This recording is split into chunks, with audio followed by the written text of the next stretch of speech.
Hey, it's Russ Payton with the World Line Public Radio. We're playing Eclipse Phase! This is a prequel game to the 8th Sea, a criminal-focused campaign. And you'll be hearing this before the actual campaign, although we're recording this sort of in the middle of the campaign, or in the first third of it, or just do a temporal, at some point, not at the beginning. Just to do a temporal mindfuck. Yeah. Because I realized maybe it would be interesting to have all of you listeners be introduced to the characters, also help the players showcase their characters, because the 8th Sea is a game where there's 2 player groups, and they're all members of the same criminal cartel, and they're all doing heists together, using teamwork and stuff like that, although they're divided in 2 groups that oddly never commingle. They're just doing crimes.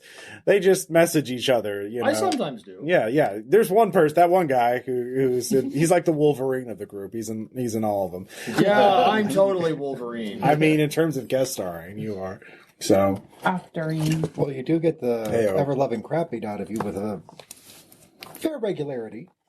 So occasionally. This scenario is going to be called Djerba, which is the name of the island of the Lotus Eaters in the Odyssey, and also the name of a roadside hotel along the Martian highway, far from any of the main cities, just an isolated stretch of Martian wilderness, wasteland, desert, whatever you call it.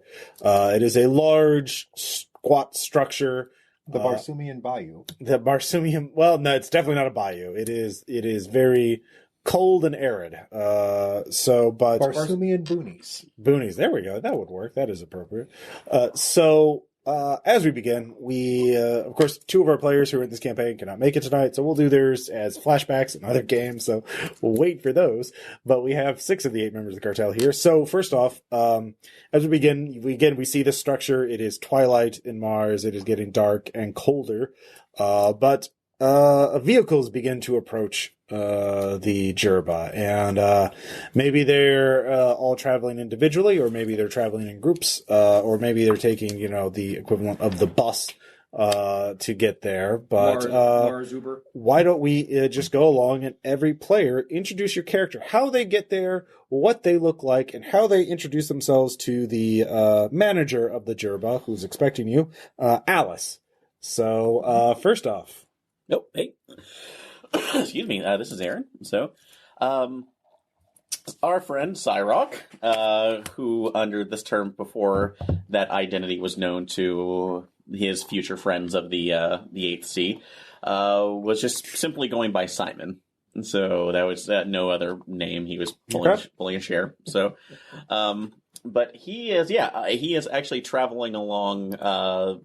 That's like what would be the Barsoomian equivalent, I guess, of Greyhound, Cerberus, I guess. Mm-hmm. So, just kind of sleeping in. He's, it's like he's in a, that's like his Futuromorph, which is there, but, and also. What does the Futuromorph look like? Biomorphs can all be sort of personalized in terms of what they look like. Futura is, in this case, it actually. What does yours look like? Mine in particular, it looks more like it almost would look like a regular Splicer morph, except for the fact that if you pull back his hair, which is actually more long and shaggy, about shoulder length, you can actually see registration marks going down the side of the face, looking more or less, like like this was meant for somebody else who was obviously not him, that he just kind of got this on the byway. Okay. Well, I mean, don't just say the Splice Morph name, but like literally, like what do you look like? Oh, that's what I'm doing. So, saggy brown hair, so some blue-green eyes, really heavily lidded, like he hasn't slept. This is also as part of the in story right now, part of looking like he hasn't slept in a long while. This is also a synth morph who's getting used to a biomorph. Also in reality too, this is early on in the getting used to Watts McCloud and the fact that he's dealing with abilities that he has not had before and has no idea how to reconcile. Now also all of you have smart clothing if you're in biomorphs. So you can choose what your clothes look like. Yeah, so what do you choose for your clothes to look like? Like it's more or less very, very muted colors too. Something that looks like a larger brown, it's like large brown duster that you would see some of the Barsoomian Rangers wearing, just to kind of protect against the elements. That's like duller shirt on there. Some boots with buckles on it, but it looks like it's been well traveled. Okay, Very good. So you go in there, you introduce yourself to Alice, and then we have another traveler showing up. Yes, this is Tom, and this is Laurentian Abyssal, or Lawrence, as he's showing up. He's showing up with the equivalent of, Mars Uber. Mover. And he is an octomorph. Kind of a blue colored right now. Since I can change my my body color quite easily. Right now it's blue. Just feeling good. He's wearing the octomorph equivalent. His smart clothing is now like the octomorph equivalent of a Hawaiian shirt. Okay, I like that. And just for funsies, like a baseball hat that's on backwards. Okay. On the crown of his head. Very good. All right. Humming to himself as he goes into the Lobby. lobby. Very good. We'll say the parking lot is sort of airlocked. It's like a big clear bubble that vehicles can enter in. So you don't have to, you can get out, stretch your legs, and then walk into the building. So, but next up we have... Hey everyone, it's Greg. Nil, who for all intents and purposes is still only known as Nil, walks in a pod biomorph. But this pod's being constructed of different after factory parts assembled together to form a bio thing. This one is much more cobbled together, like pieces of different colors, and not like different skin tones, but there's a chunk of their left arm is blue. They're bald, but part of the top of their head is this obnoxious fluorescent pink. So like a cyberpunk Frankenstein? Very, very much so. Okay. Cyberpunk Frankenstein was my high school scholar. All right. Very good. Anything else? No? Despite the gaudy and eclectic physical form, the clothes are very basic. Jeans, plain white tee. Okay. Very good. The default settings for smart clothing, essentially. Next up we have... Hey, this is Renee, and Cadence is my character's name. She is actually arriving with Eleazar. Eleazar. I'm always going to keep mispronouncing that for some reason. I don't know. I don't know why. So she's arriving with Eleazar. They kind of had an adventure previously, which is how they know each other, on hover bikes. Okay. But she is in a Galatea morph, and that's a synth morph, right? yes, that is a synth morph. It's the Pretty one. pretty one. Yeah. So her skin is like an iridescent Ooh. blue. But her clothes are as business casual as you can get while still being appropriate to ride on a hover bike. So there's a leather jacket and designer leather jacket. Yeah, and slacks and a blue sweater underneath the jacket. Okay. Dark blue sweater. So it's it will wear well, but also it's relatively classy. Sure. Yeah. And their smart clothing, you can literally, tell it to do a different design if you don't like it. If it gets, the second it's unfashionable, there's a software update. Oh, Zogosh doing it. Fashion is DLC now. Welcome to the future. She keeps up on that kind of stuff. Oh, sure. I feel like we're only a couple years out from that. Perfectly honest with ourselves. Yep. She just wants to project an air of confidence and professional. Yeah, seeing a designer synthmorph out this far out in the desert is very rare. They mostly stick to the large cities, weirdly enough. The synthmorphs you see usually out here are, industrial or cheap, or both. Or deathbots. But if you see deathbot, they're probably there to murder you. So, that's all not... you see. Yeah, that's all you see. Behold, it is Priscilla, Queen of Olympus Mon. Yeah. Next up we have... This is Jason. I'm playing... Well, his name is unknown, but current alias is... he's going by as Eleazar. He's in a remade morph, so, pretty top-of-the-line biomorph. So, pretty traditional characteristics of that. Pretty heavily muscled, tall. But what is unusual is he actually has hair. I don't know if they made the synthmorph grow it, or if it's a wig, or what, but... So he has kind of longer, unruly hair. It's not like past shoulder length or anything, but... Sure. Dressed in techno-noir cowboy chic, like Ooh, black, like heavy leather duster. Yep, definitely duster, A lot of darker clothing. Hard to say if it's black or just, some sort of off navy blue or gray or something that's all dirty, because it's usually pretty dirty as well. We are on Mars. But it's just like it's just urban camouflage enough that like it doesn't reveal the body armor and everything else he has underneath the clothing. And he also nobody knows if it's some sort of morph modification or some type of mod or wear, or if the guy just has brilliant timing. But everywhere he goes, the lights always seem to perfectly dim, so his eyes are always still in shadow.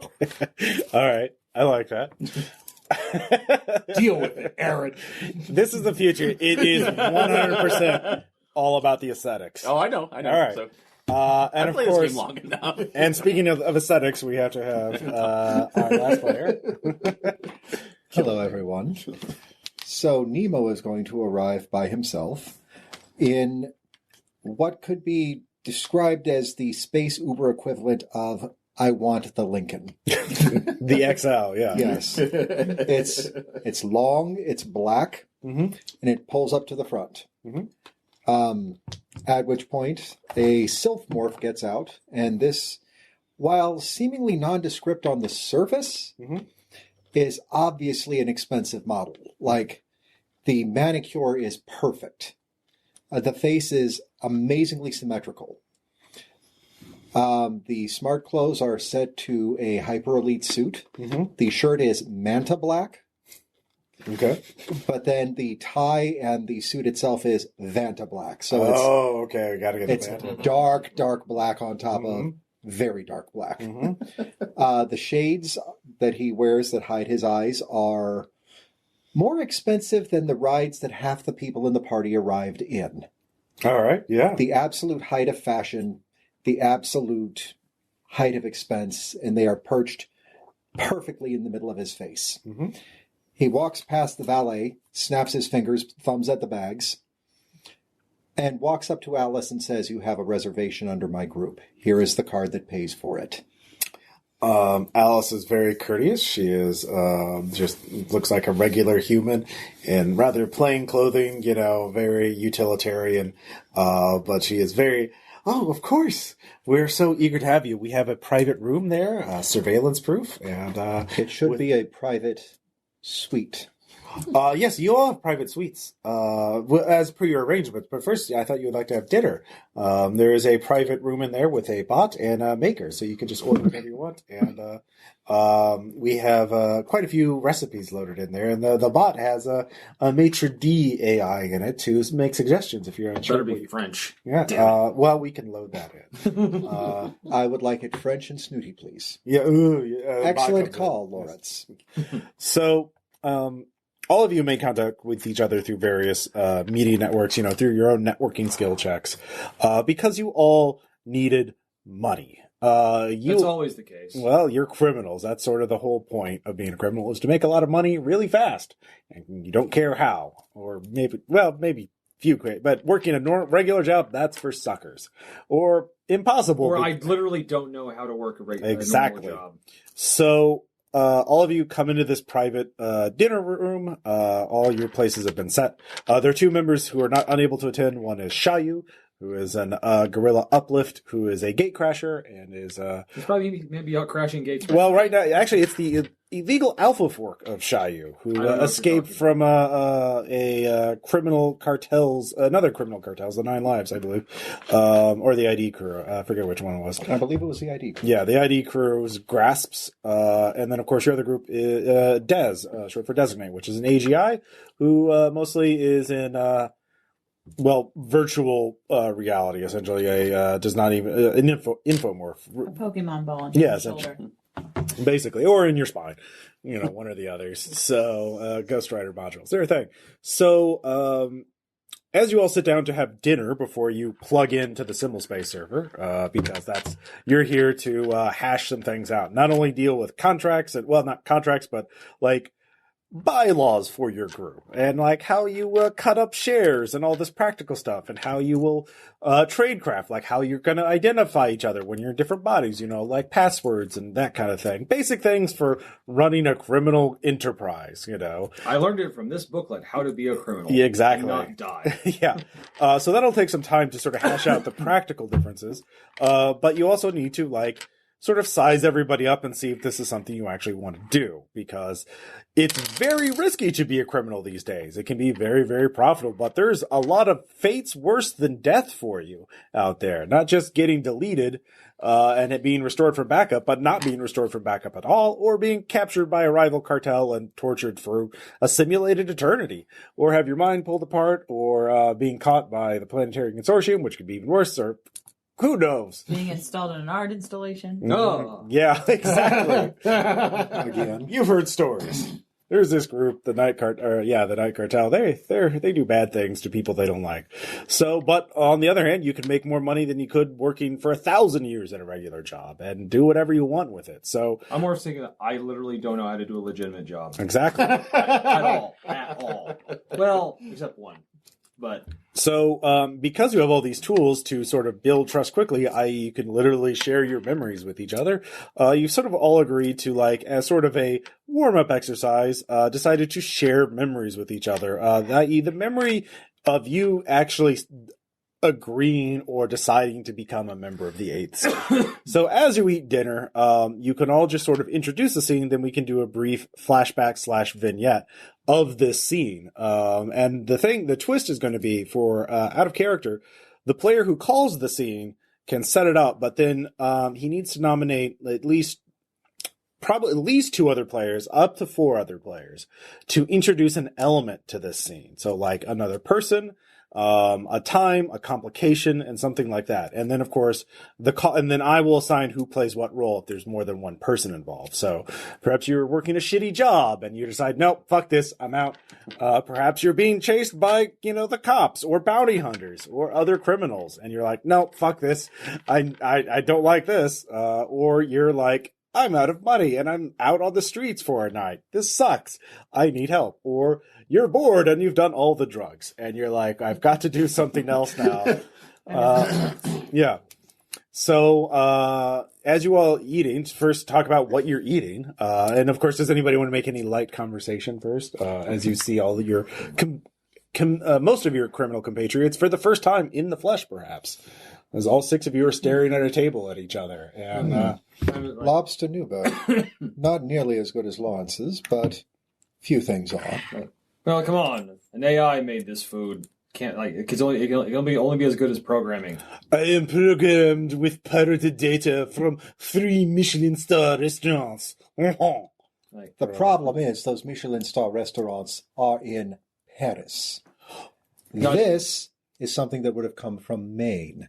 Your lobster is inferior simply based on the geography. It is identical to the lobster that you request in all atoms.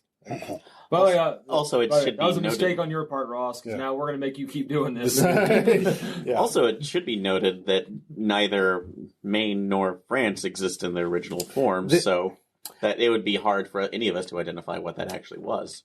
It Now, you would say predates the fall by pirated data. Well, I'm defending you, good sir. I know. Anyway. You would say that. No. But see, there's something that you should know. Lawrence and I can tell you the differences between Maine that is eaten in France in Maine, or lobster Maine. that is eaten in Paris versus lobster that is eaten in Maine. Remember that time we actually stole the genetic code for a Maine lobster? I do. We can still tell, like, in our research, we could probably actually clone those things.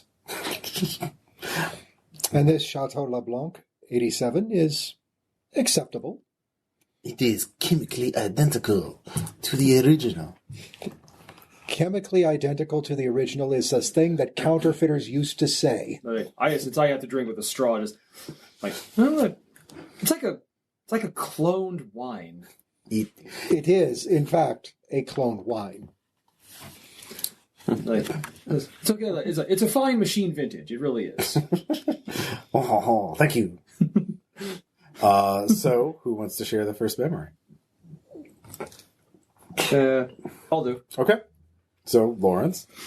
It's when I first decided to become a criminal. Mm-hmm. It's when you decided to join the 8th C. I mean, like, when you're like, nope, I need to join a group of people to do this. I can't do this out on my own. Well, it's actually it happened a while ago. Okay.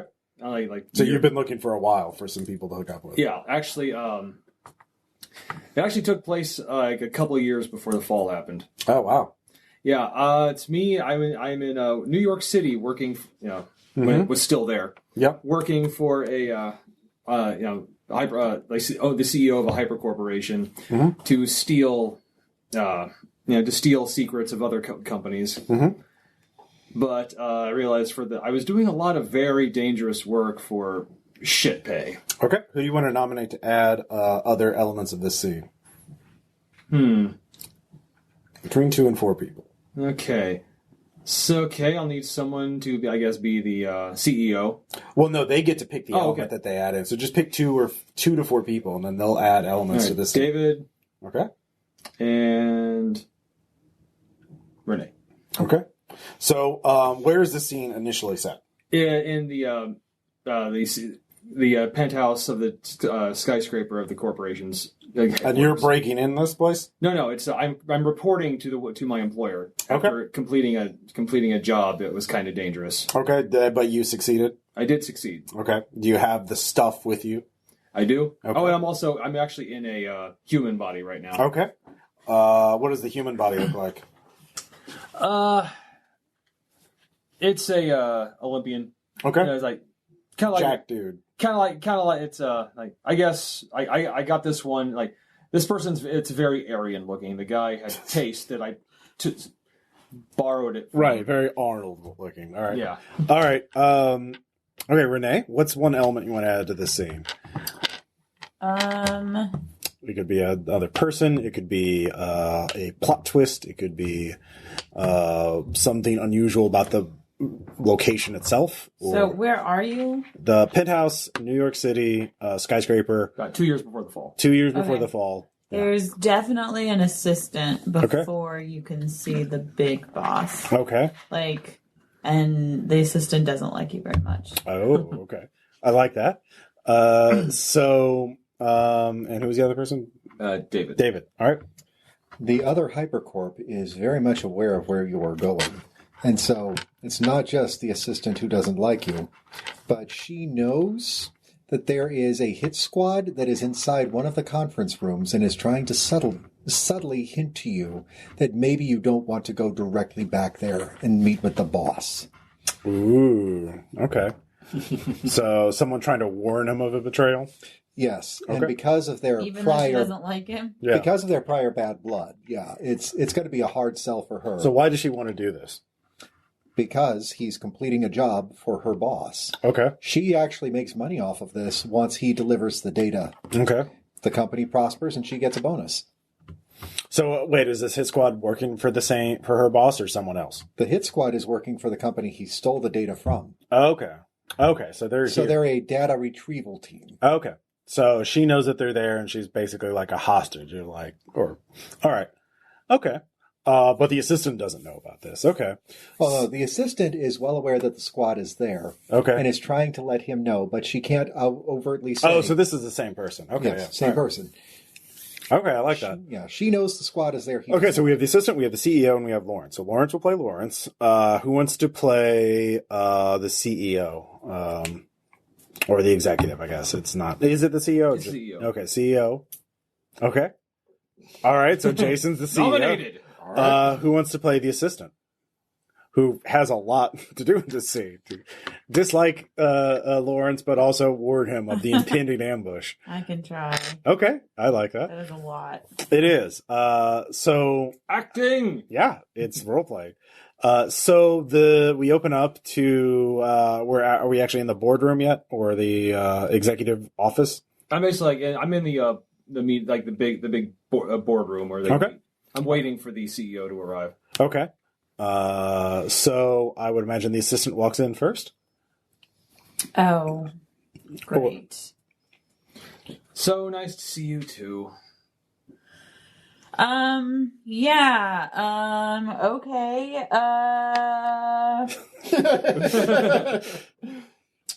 okay, you,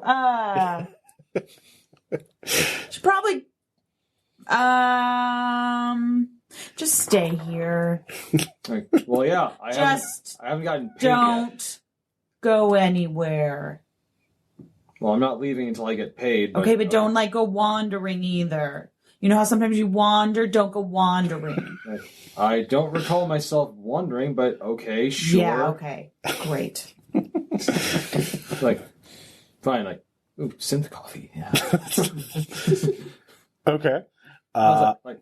Cloned from actual beans. All right. All right, assistant, are you going to get the talk to the executive first in private? Yeah. Or are you going to bring him in so you can all talk? I'm going to go to get the CEO. Mm-hmm. Does the CEO know Yeah, if...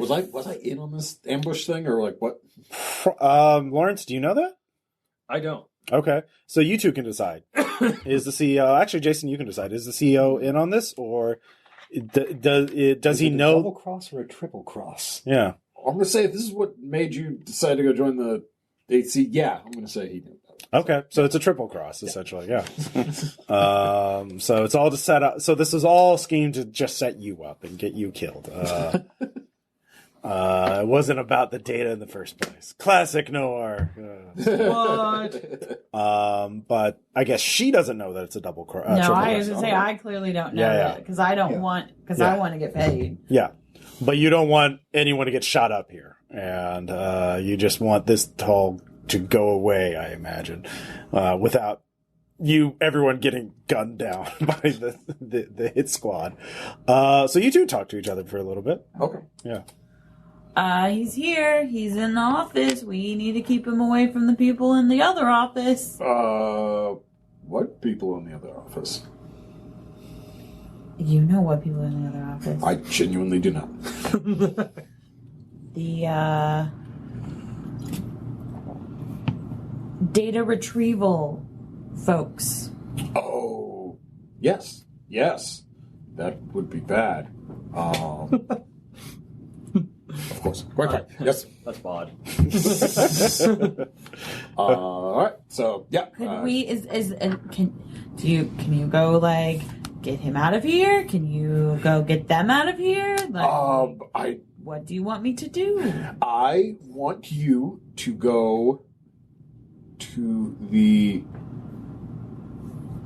Reliquarium Winery on the 37th basement and find a Vigno de Gras from 2030-92. Is this okay? Yeah. Is that code for assassination? Nope. It should take her about 5 hours to get through all the layers of security to get to that. So, okay. Oh god, it's like a Get Smart hallway. Yeah. Yeah. So, are you going to say anything before you leave, assistant? Are you going to say goodbye or try and? I don't like him. All right. So the assistant leaves. Be careful. You know he wanders. I know. Beep. As you open the door of the office. There he is. Coffee. Yeah. Hey there, what's happening? Good man, Lawrence. See, you're enjoying the graph. Is this real coffee? It is actually. I can tell. Knew you were coming, so wanted to make sure. Top man. It's like, hey, we all got to work, right? Oh yeah, that is true. So where's my little package at? Right. Like a data stick and a was not easy to get, but it was got. Yep. Toss it to him. Yep. Click it on a data pad and verifies its contents. This is great. This is primo stuff. And as I reach over to grab my own cup of coffee, I slide it into a secret compartment that sends it off to another vault. Okay. Not here. Okay.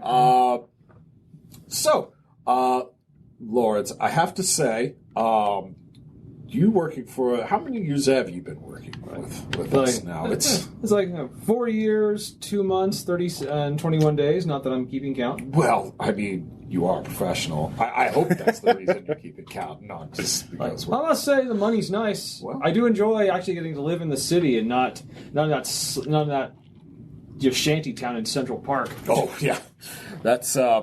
I've been speaking to the governor about that. Hopefully that'll be dealt with soon. The mayor's office has been abolished in the future.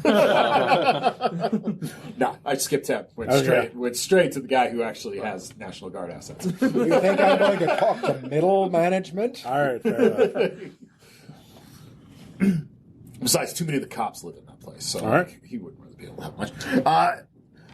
So I have to say, your performance over these years have been just capital. Absolutely capital. I do try. So, Tom, do you have any sensors or whatever for, danger? Oh, yeah. Any kind of, see-through wall bullshit? Oh, yeah, actually, it's, I'm actually kind of wearing, I guess transitions. They can go from sunglasses to regular glasses. Oh, yeah, they're loaded with sensors. Nice. Yeah, well, so there's, 8 guys stacking up on the wall outside the boardroom right now. Just and upon the word capital being said as loud as it was, that's when they're like... Yep, basically. So it's by the way, I just just gently set it down. I just take a look around the room briefly, and I notice something. What's just about to happen? Mm-hmm. But I also notice I'm looking on the wall, and as a minor art buff, as my character is, just happens to see a copy of The Concert by Vermeer, which was stolen in that Boston museum in 1964 and has been missing ever since. And I just happen to notice it's in this room. Just kind of make a note of that. Just, yes, I see. I try. We all do good work, and get my hands on the back of a chair. Yeah. So I think we agreed upon price was $50,000. Yes, of course. And right now, hard credits come a bit of a problem. So, can a wire? Will that work this time? Around your neck. It's of course. Yes, I have. I actually look in the direction where they are I have 8 different accounts all available right now. Then look back. So as I flip open a data pad for you, at that point it's and I guess I can see them just then I just take the chair and just hurl it through the window, and just leap out of I guess the future, the 135th floor. Yeah. I actually have a hidden Mylar parachute. Oh, sure. No. but thinking I'm coming back tonight to steal that painting. Okay. So that's where the memory ends. And you've been on the run for a very long time. And the parachute actually lands in Central Park. Okay. There's a homeless guy there. He's like, dinner and a show, as he eats his... I'll give him the parachute. His cyber beans, I'll give him the parachute as I go. All right. It'll be a blanket for 10 people. You've done good. You've done charitable work there. So you've been on the run ever since. Looking like I can't go solo. Yeah, but now 10 years later, 12 years later, technically, you've decided to change your mind. So, very good. So, who wants to go next? Reveal their memory of why they wanted to join the 8th C. Nim, she wants to do it. Yeah. I guess I'll do mine. Okay. We'll do you and then Greg. Okay. Yeah. So this is on an outer station somewhere, like probably in like the belt. Well, main belt, sure. Yeah. Space station, yeah. Yeah. Okay.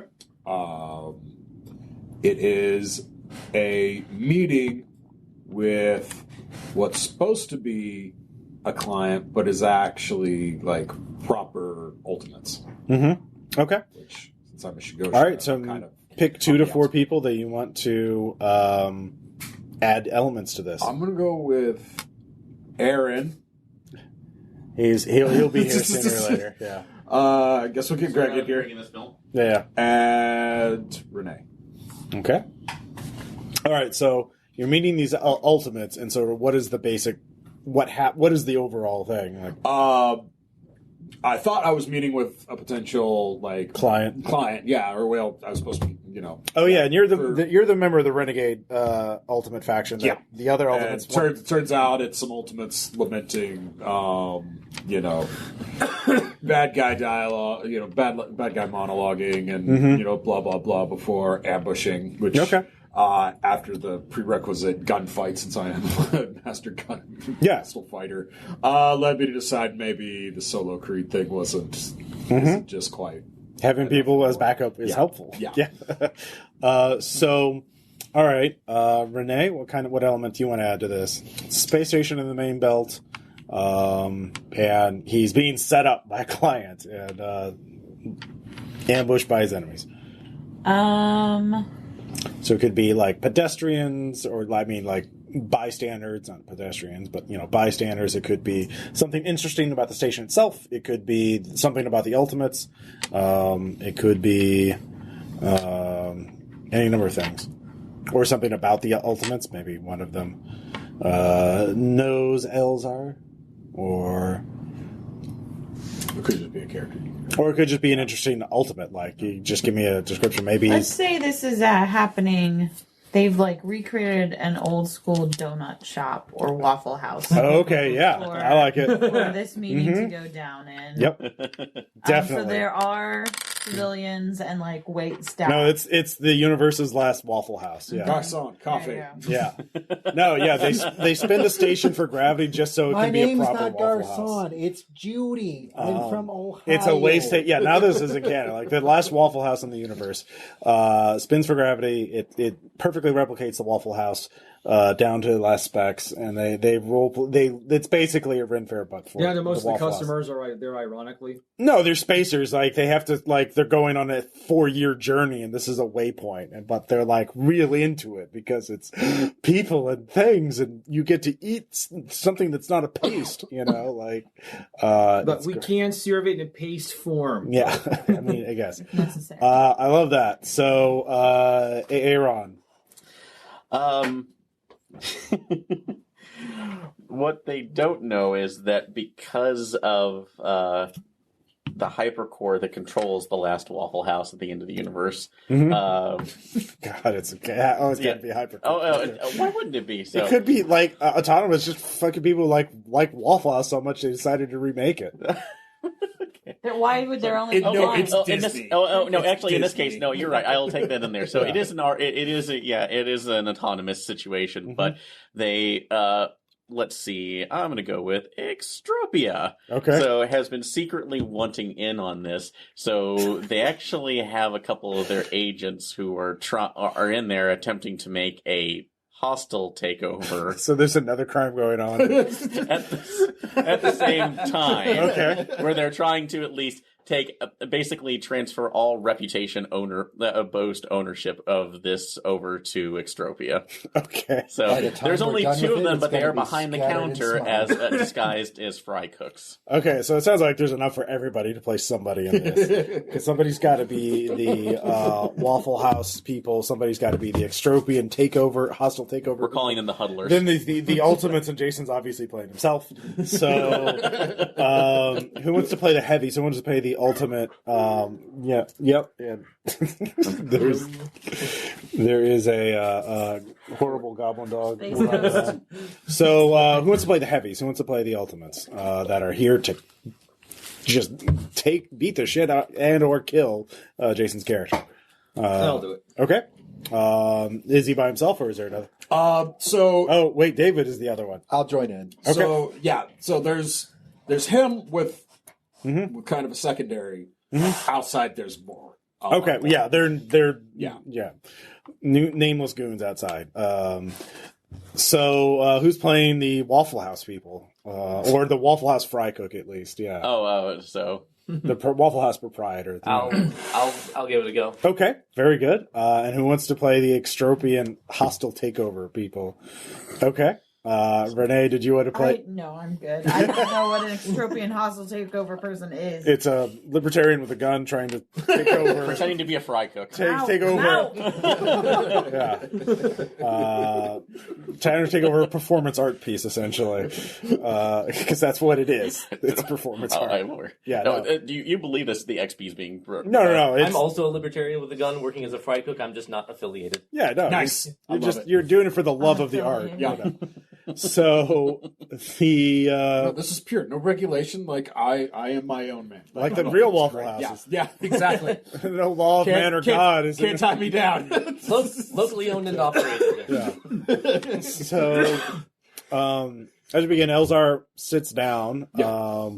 Now, obviously, he's there to meet a client. Eleazar, you look as much as you do before, I would imagine. Since This is pretty recent. Yeah, pretty recent. So, but you're probably wearing armor or a vac suit or something like that. So, no, I mean, like my smart clothing is it actually has concealed armor with it, and so like it kind of doubles up with my traditional light armor I wear. So I usually feel pretty confident with it. So one of the ultimates is disguised to look like your client, I guess. So which one? Tom, you can be that one. The client, I imagine, is supposed to just look like a generic person, maybe just a normal human. You could be sitting at a nearby booth, the other ultimate. So let's begin the scene with you two sitting down. He's like, "Guten Abend, my friend." Good evening. I understand you were looking for somebody. They're very hard to find. Yeah, I am. I need someone who I need a very much professional for this job. Is very important. I need the right kind of person. Well, I expect you wouldn't have paid the many people you would have had to have gotten to me if you didn't want top line. So I must admit that was a good part of the first part of the interview. But now that we are here, I need to know for sure. Well, need a refill on that? Yeah, sure. Pushes it out of the way. No, you get it from me. The superior grease-stained frock pin that says this is the superior Arthur, coffee from my character. I like it. It's like a fucking student sit-in. Right? It's not even like just trying to kill the fry cook and take it over. It's just like, no, I'm running it now. All right. I do exactly what I do. I cock my head at it and don't really acknowledge it any further than holding out the mug. Yeah.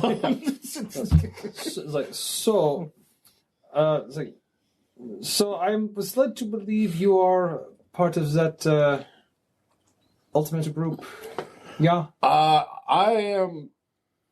am part of a reformist faction, if you will. I see. How does an ultimate reform? Well, I'm most curious. But not considering every other living being in the universe just scum beneath our feet to tread. We walk a higher path of enlightened combat. That is enlightened? There is much to be said for existing. I would it's perhaps so. Well, my associate here has the details. It's more just get in a position where he's flanked. Mm-hmm. So I have a bunch of things for you to look at right here in the middle of this table. It's did you actually have a code name you went by that you had to abandon? Quite a few. We'll say Wraith or something. Nope, I'm going to stick with the running motif I'm going with. So we'll say Ben Shabath.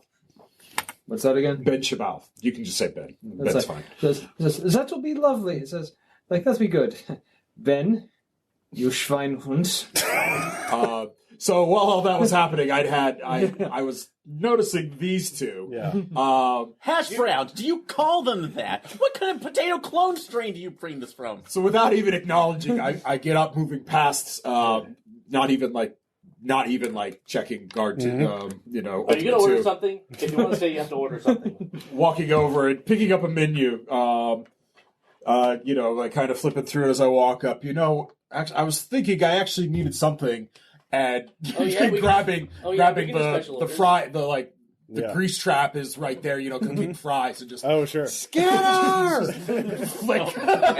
Yeah, no, just like flicking it that way. That's what the computer I had in front of me pops up. Yeah. Yeah, Like, Space Jesus! Basically shredder. Yeah. Which has at least gotten me into a position where I've now got an isosceles triangle to fight with, rather than someone at my back and at my front. So, I'm going down screen. So the hot grease, it takes down the exterminate. Don't you understand? You're trapped in here with me. Yeah, All of you experience time slowing down as your combat implants kick in. Yep. It is very intense. And how long do you show? Do you show all of the combat, or just kind of cut in the middle of that? I mean, I show enough of like I eat the shot from him as I take control of his weapon, hit him, stripping it, transition back to my strong side as I hit him, and then kicking open the door and drawing the other gun as I start mowing through the 10 other ultimates that were standing outside. All right, I'm sure at some point grenade goes Finish it off with chunked. All of you bother to look this up No, on the mesh? go back in and I drop some actual physical currency on the counter. Here's some Dogecoin for your trouble. Actual physical Dogecoin. Do not destroy the Waffle House at the end of the universe. Oh, they got fabricators. They can rebuild. Yeah. They can. Let me say, as you leave, I scream That's the third gunfight this week.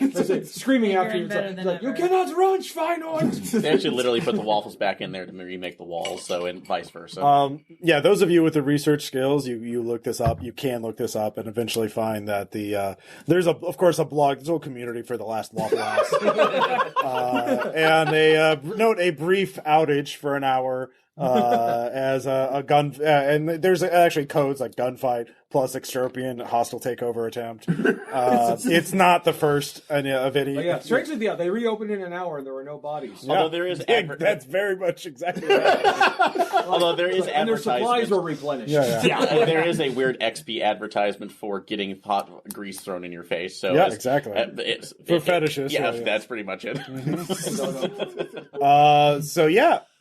You can all get a glimpse into Eleazar's side. I looked like, oh god.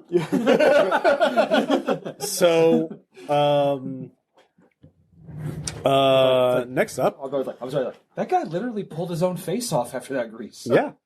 So Nil, what memory? I guess you're in a podmorph, so you don't have to eat because they're mostly robot. Although you could have. It's a freaking biological. Yeah. Well, they're kind of Terminator-ish, like fleshy skeleton over flesh on it. with meat or metal skeleton. So, but you could have had a stomach installed. So, like, if you want to eat, you could be eating To keep up appearances. Sure. What are you eating? It's green. It's green. All right. Lucky Charms. Lucky Charms. Yeah, there we go. Yeah. Lucky Charms. So, no. Yep. Nil has been a corporate freelancer up to that point, doing code, modding and slaving together security systems and various kinds of networks, and has gotten bored lately. Has been increasingly interacting with glitterati social media, and has already started experimenting with the idea of self or lack thereof, and has already tried projecting their consciousness into cleaner robots, into cameras and walls, and how decadent, yeah. But wants to push it further, and a glitterati contacted Nil, offered to buy the their employment contract to help with a delicate project. Okay. All right. So where's the scene set? What do we see? Is it a lab, an office, like a art space, like a big warehouse where artists can work in, or is it like a mechanical robot workshop, or? It's a warehouse with underground like avant-garde art facilities, Okay. but there's also one of those offices in an upper level that overlooks. Oh, sure, whole- yeah. Little loft whole office, bit. yeah. Yeah. So, Okay. So the this glitterati employer, this overseer, can look out on their works and also has close access to security. Okay, so the main point of this scene is obviously for you deciding to become a criminal. So what's the main thrust of this scene? Getting roped into criminal activity and then finding out Nil enjoys it. Okay. He enjoys the thrill. So your employer makes you do a crime, and you're like, no, let's do more of this. Yeah. Okay. All right, so nominate 2 to 4 players to add more elements to the scene. Renee, David, Aaron. Okay.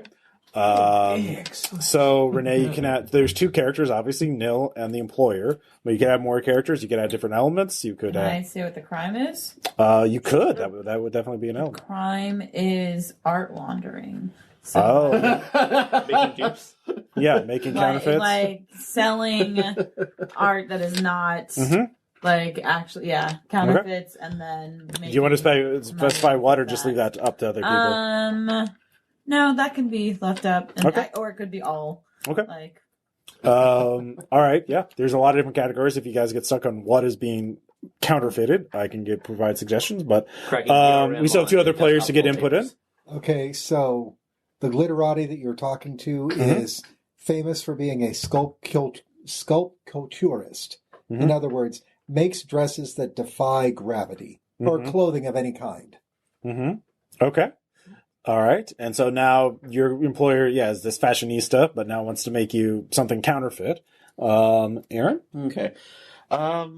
Picture the guy that makes the Bjork dress for a living. Yeah, with Eclipse face technology. Okay. She's going to get wild. So, refer on that. You actually, swan. well, it's like you actually, and also another part of this is that at least 2 of the gowns that your buyer is wanting right now are. That's like specifically wanting stolen designs from a rival fashion designer to something that is supposed to be showing at the next one of the next big gatherings, but hasn't hit the public market yet. Okay. So another crime. Yeah. Stealing. Not just counterfeiting, but stealing. Stealing the designs to show them off as his own first.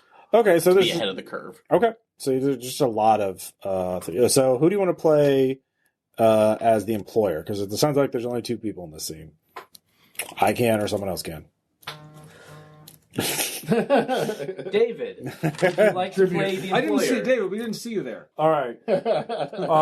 So we're in the warehouse. There's a lot of fabricators and other, tools to make the cutting edge in fashion. There are several example dresses and suits and other examples of clothing, stuff made from synthetic diamond, fiber or thread, from very smart materials, all kinds of designs. Diamond mesh. It's wild. And then of course we have Nil. What body are you in at this point? This is. Or were you in? I'm still under contract, and rich people are cheap because that's how that's one. So like a basic robot morph. I'm in a case. Case morph, okay. On the other hand, glitterati though. So It's a fancy case. Yeah, but it's a case. But the glitterati also if there's one thing celebrities like, it's sweatshops. So let's be honest, So it's just fancy enough that people on the street don't just kick me over and start. Okay. Screwing so with basic me. robot though, yeah. Yeah. Okay. An iRobot, basically. All right. So employer. It's an ambitious design, but I've heard of the scum actually grafting the mineral mesh into their skin. Yes, you almost have to if you want to be able to compete. See, House of Versace, and keep in mind that that's House, H-A-U with an umlaut on both A and U. Naturally. There's a design that is similar but different, and we need to bury them. And here's what I want you to do. I want you to take a look at their design from these photographs that we managed to get, the trids from every angle. I want you to figure out how they made this work. I want you to figure out how they managed to get that down the red carpet. And then I want you to take these fabbers and mass produce it, and we are going to put the entire homeless population in their spring line. Then it will no longer be chic or in at all. That's genius. Nil was to understand that you wanted their help improving the efficiency of your production line. Yes, I do. Because as you said, they grafted the bits into the faces. If they had to do that, grafting into the faces means it's not just putting on an outfit, it's also surgery. And we can't do surgery on all of the homeless people anymore. Ever since they banned hunting them for a sport. I swear, everyone is against me. Only inside city limits. Yeah, basically. So, someone bring me a Diet Coke. Yeah, it is Mars. Everyone is against me.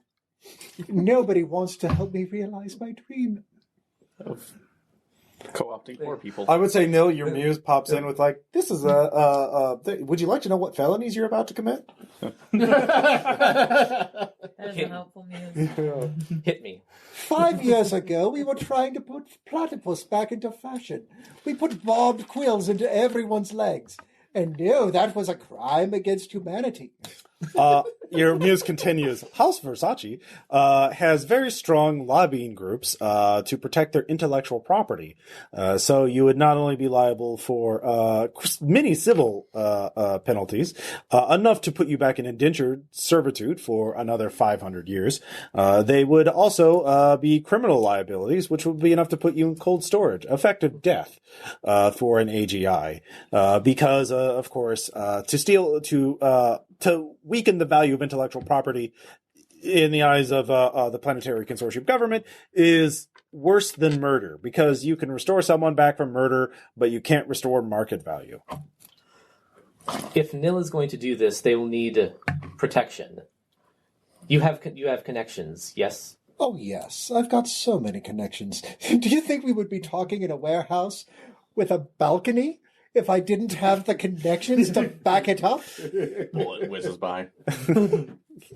Like, oh, those poor people. Look at them. Rats. Yeah. Nice try, Shooty! They're actually like robot rats. They're wild artificials. So like little toasters that built themselves rat bodies and escaped. That's a thing. Imagine you go like they fail. Yeah, wild artificials. Imagine you look at them. Imagine you look at them. Yeah. They think If you saw a biological rat, that's a pet, like that, with a computer in its brain. They just look at them like, they think they're free. Yeah. Look at them. They don't even realize they're going to be going into the piñata that we're building in the piñata factory next door. I don't know why we have that, but I do. So I know people in one of the scum flotillas, the ringmasters, who can ferry some of this data for you. At least they claim they can. I can make some contacts, and I have one further request. I want input on the designs. Yes, that's the entire reason why I brought you. Because, see, if we copy their design atom for atom, that is theft of intellectual property.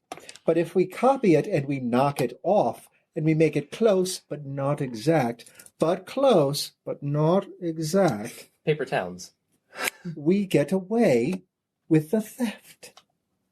We can paper the entire city in this. Nil could have their own signature. You could. And if you put in as much as you take away, this could be House of Nil. Everything And nothing. Just remember, When do we start? we start today, but remember, it is going on the homeless population of this city by week's end. Can you do it, Neil, darling? How many soup kitchens are you affiliated with? All of them. None. All of them. All right. So, They're glitterati. They run like 8 different charities. sure, of course. It's very fashionable. So the thing is, though, remember, this is the scene that led you to joining the 8th C, not fashion crime. So Nilbog is fashion spelled backwards. how does your employer betray you? Because obviously there was a betrayal that happened. Dressing you in last week's fashion. Yeah. Actually, it's right there in the crime itself. The obvious thing would be selling me out as the person who made the forgeries. As the fall guy. Yeah. All right. Scapegoating. Oh, it's even worse than that. Mhm. It was right there in the crime. Mhm. This is going to be House of Nil. And Oh, so yeah. House of Nil is the one that clothed all of the homeless people in these absurd fashions. Yep. There ain't no way to spin that and make it a positive. Yep. So, yeah, those again with the research find out, there is a warrant out for Nil's arrest. And there is a little post memory where it turns out your employer didn't even pay you. So, yeah. I mean, does that pretty much line up with it? Yeah. Yeah. Yeah. 87% of the profits. Profits were zero. Yep. But I was a corporate freelancer and I got away with an actual body, so I kind of got paid. Yeah. Very good. So, let's see, who's left? Who wants to reveal their past? I can do it. Okay. Huzzah! Cadence is an illegal alpha fork. Mm-hmm. And she, like, once she was kind of done with, like, once she escaped, that she wanted to just go back and start doing psychosurgery and stuff like that again. Going back to work. But she couldn't because she doesn't want to die. Yeah. And her actual alpha fork is the original, yeah. Yeah, is a well-known psychosurgeon. Yeah. So she has to, like, there's no other real So is this the scene where you... option. So Yeah. she's like trying to find like a way, like a place that she can do psychosurgery or like. So is this do like where research Eleazar recruits you for it or something? or something like that? Yeah, Eleazar can recruit me for sure. That makes sense. Okay. I mean, I But could see... she's just scrambling, essentially trying to find. So someone someplace. chasing you or something? It's not that she's being chased so much as like everybody's just turning her away, and she doesn't like she can't. She knows that she can't go to like the people she used to know, but she also doesn't have any like anywhere. Did she try to get help from somebody her original knew, or did she even confront her original? She talked to her original. Okay. Like they had a conversation. They're both fascinated and they want to like recombine, but they also know that will cause them like irreparable damage right now because there's not really drugs to fix that. So they want to figure out how to recombine, but she has to not get caught in the meantime. Okay. So where is this scene set? The scene with Eleazar? Well, whatever your memory that you're sharing with the group is. It could be your conversation with your original, or it could be you talking to Eleazar. I think it would be too complicated to try and have a conversation with myself. Well, I could roleplay that. Yeah. We'll go with Eleazar.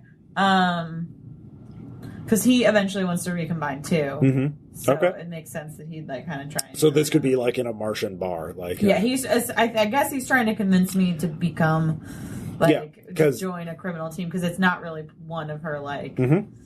It's not. It would not be her first. Okay, choice. yeah, talking you into becoming a criminal. Yeah, essentially. Okay, that's interesting. So this is a bar in Val's New Shanghai. Probably not a very classy place. Probably a hole in the wall kind of place. I don't know. She's a classy morph. Yeah, but you're kind of low on credits at this point. So That's fair. yeah.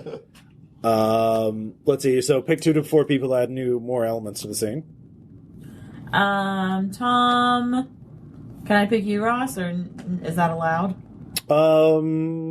Everybody's picked at least one other scene, right? Or one other. Yeah, I could do something. Sure. Okay.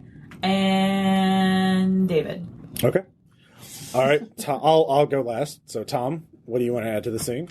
So this is at a bar. I mean, it could be somewhere else, but a bar sounds fine. Or, yeah. That's fine. All right. Unless somebody says something that is different. Very classically normal. So Cadence is being talked into becoming a criminal because she was normally an upstanding citizen.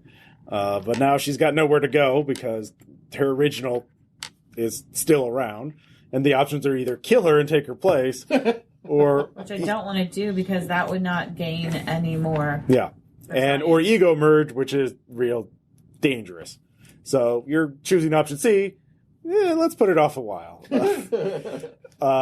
So Eleazar's trying to talk her into it, so you get to add an element to the scene. It could be something about the bar, it could be something about other people there.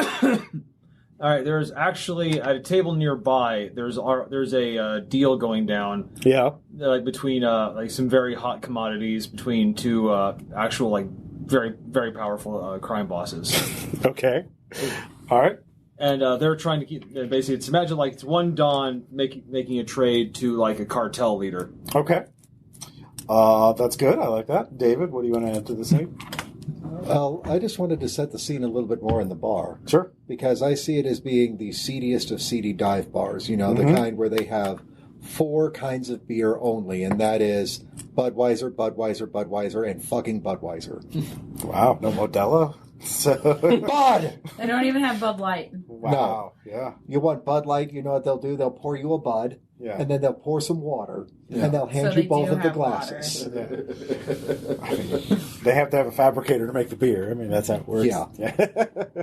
So, all right. But it's also karaoke night, so... It's karaoke night. That's my brand. I'll say That's the bar is is called The Cage because the entire structure is in a Faraday cage to limit surveillance. So that's why crime bosses do deals here. It could be because of karaoke night. I mean, yeah, there's karaoke night. They're doing the best of Kesha. Kesha 4.0. No, it's just the original Kesha. She's had an 80-year career. Yeah. Well, if you want to get all the way back to the pre-classic era, not the golden age of Kesha. I was in her 60s. Like, I mean, she had a very long career. It's like that's the Paleolithic era. Pre-Kesha. You know, not till she reached to New Orleans. Anyways, so it's Kesha night, and but yeah. Sorry, you just can't beat the 2011 run. Wow, y'all a bunch of gauche elitists. You can't handle that. How do we even know the recording? I'll be here if you need me. Go crawl in your shirt. How do we even know those old recordings are accurate? Yeah, that's so statically. Everything changes so much. It's so how do I know distorted it's actually tastes like? That's just the auto tune. Valid. So do we know that though? Yeah, exactly. So, so Eleazar, make your pitch. All right. Well, Crime's good. You should do crime. Look, let's face facts. Like, options are very poor. Anybody finds you, it's not going to go well. And, you know, your skills are going to be very, very useful. We're going to be encountering some pretty heavy stuff. And we're going to need somebody to be able to stitch us back together.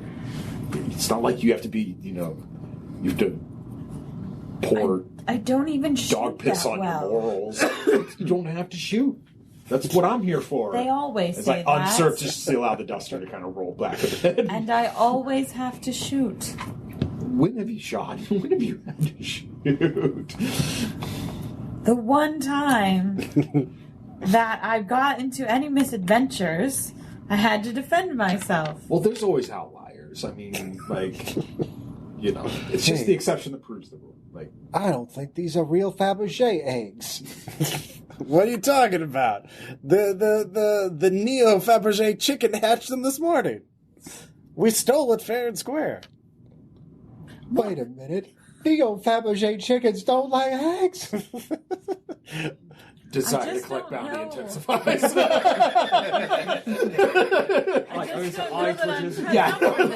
Just kind of like nervously like patting the holster on my cannon. The bartender What were you says, saying? I said, I just don't know that I'm cut out for this life. I mean, you get used to. I mean, there are perks. It's not always going to be like this. What's the bartender say? the bartender points to the sign. If you draw weapons, I lower the blast doors until only one party's left. There are blast doors around every section, every booth. So I give them the like. Yeah. Like it's not like I don't want anything else. Like, all right, listen up. Like, I want you to put a hit on that damn Fabergé chicken. He doesn't deserve it. What? How dare you? I stole that fair and square. The Fabergé chickens. We found that in the Titan quarantine zone. That's irreplaceable. That's the con. It's just a chicken named Fabergé. Look, it's. I'm telling you, like, you're going to actually do good here. Like, we don't have to be immoral. I'm not looking to become some sort of scumbag that's going to be trafficking friggin' stacks or hurting. I won't traffic staff. Kids. No, that's what I'm saying. We're not doing that. We're just trying to set ourselves up so each of us can get away from this rock and deal with our respective issues. They say, that if you think money can't buy happiness, you just don't know where to shop. And that's pretty elitist bullshit. Like, the fact is, money does make things a lot easier. Like figuring out how to get you and your original back together. I need a place to do my work. I know. That costs money. You don't just get to take stuff anymore. Like, it's either with a gun or with money. And you've already elucidated you don't want to use the gun. I better go find a gun morph. Or It's going down. whatever it's called. I'm yelling. Damn. Someone's threatening my chicken. If only there was a bounty under here that I could pay to kill those after my chicken. No, this one's, well, whatever. Let's all split the loot equally. Hey, blood's on at me. Everyone gets a bud. Damn it. Yeah. Very mercurial moods. All There's right. nothing I hate more in life. It's happy gangsters. Party don't stop. Here's to 100 years. Here's to 100 years of no violence. All right. Is that a persuasive argument for you, Cadence? Or... Yeah, I mean, like, she doesn't really have many options. Okay. So you all can see her. She goes to find one of those things that teaches you skills, and she learns how to shoot a gun. Well, they Still not very well. There's though. skill softs. You can just program skills into your brain. She gets a skill soft for gun shooting. All right. She's still not very good. It's like, hey there, cowpokes, you want to learn a gun? Ting! Yeah. I know kung fu. So finally, we have SAIRC. Okay. Simon. I was going to say, did you do it again? Oh, it's always been SAIRC, so that's a name you guys learn later. So, but this is where we're beginning this. The memory I'm sharing is about 3 or 4 months after my escape from 9 Lives. I am in Valley's New Shanghai, so within one of the slums. I've just been kind of hand-to-mouthing it through free Fabbers, but those only Gig go economy so far. is still a thing. You can just be driving Mars Uber. But I ended up getting fired from those just because of compulsions where I was starting to take apart some of the rides that I was in charge of going through, so they didn't want me. And while trying to deal with the fact that I'm still needing to eat on a regular basis, I agreed to do work for a small street gang, the 7th Street Scions. So, who were just figured if I could fix one of their Fabbers for them, that would justify my existence. Sure. Off the books mechanic. Off the books mechanic. So, and having a little more trouble. Well, it's discovering something of that where I'm trying to still fill out these compulsions, but I'm getting frustrated because each time I create, it's like I'm trying to fix this to fab food, but it actually is fabbing weapons that they normally can't get from it instead. Okay. Because I just keep looking at this in a different way, and I don't understand how I'm doing it. Okay, so is this... so why does this make you want to join the 8th C? That's like, well... Do the gang, decide that you're too valuable to be left? That is one of the things that they did, is that I was... You. Yeah, they were trying to initially kidnap me or convince me that my services couldn't be let go. Okay. And I'm trying to... And as of right now, I'm trying to figure out a way to convince myself to... Or find a plan to flee them, since I escaped 9 lives, and the pattern is starting to cycle. You don't want to go back into that, yeah. The pattern is starting to cycle so again. You need allies, not, bosses. Or, enslavers. Yes. All right, pick 2 to 4 players who will add elements to the scene. Okay, let's see. I will go with Greg, Renee, and Jason when he comes back. So. All right, so Greg, we can start with Greg. So, Greg, what do you want to add to the scene? Where does this take place exactly? Like in an alley, in a building? It's going to be in the slum tenements. That's like tenement, which is a... I'll say like inside. Yeah, so it's about like an 8th-story building on the top. So they have what would be that's like their version of a slum penthouse suite. Okay. So the top floor in a 8th-story building in the poor section of Val's New Shanghai. So a grimly maintained habitat, not very well cleaned, and the air quality is pretty bad. So Greg, what do you want to add? And obviously the gang leaders there. Yes. So yeah.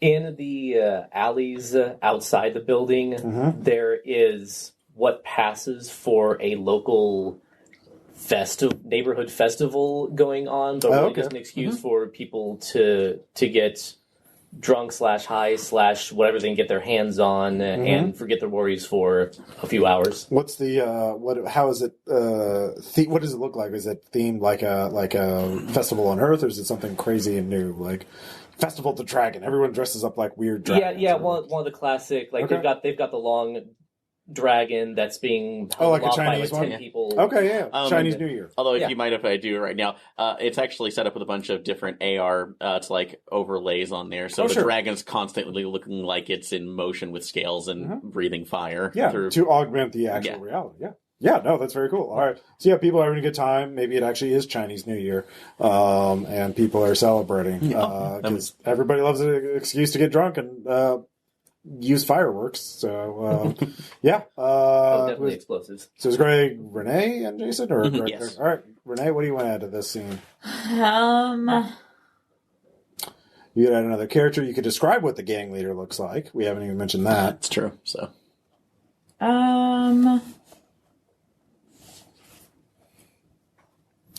Let's say the gang leader has a kid brother who is kind of... Sorry, what's your name? Simon. Who is really like Simon and is always following Simon around and asking Simon questions. Okay. I like that. So are they both biomorphs, or are those are either of them synthmorphs, robot bodies, or are they... The kid brother is a biomorph. Okay. But the gang, I don't know if the gang leader is or not. David, what do you want to add? Jason. Oh, sorry, Jason. Sorry. Okay. So, sorry. What's the setup? Okay. So basically, I have been because of my screw-ups, I've been indoctrinated into a small street gang called the 7th Street Scions.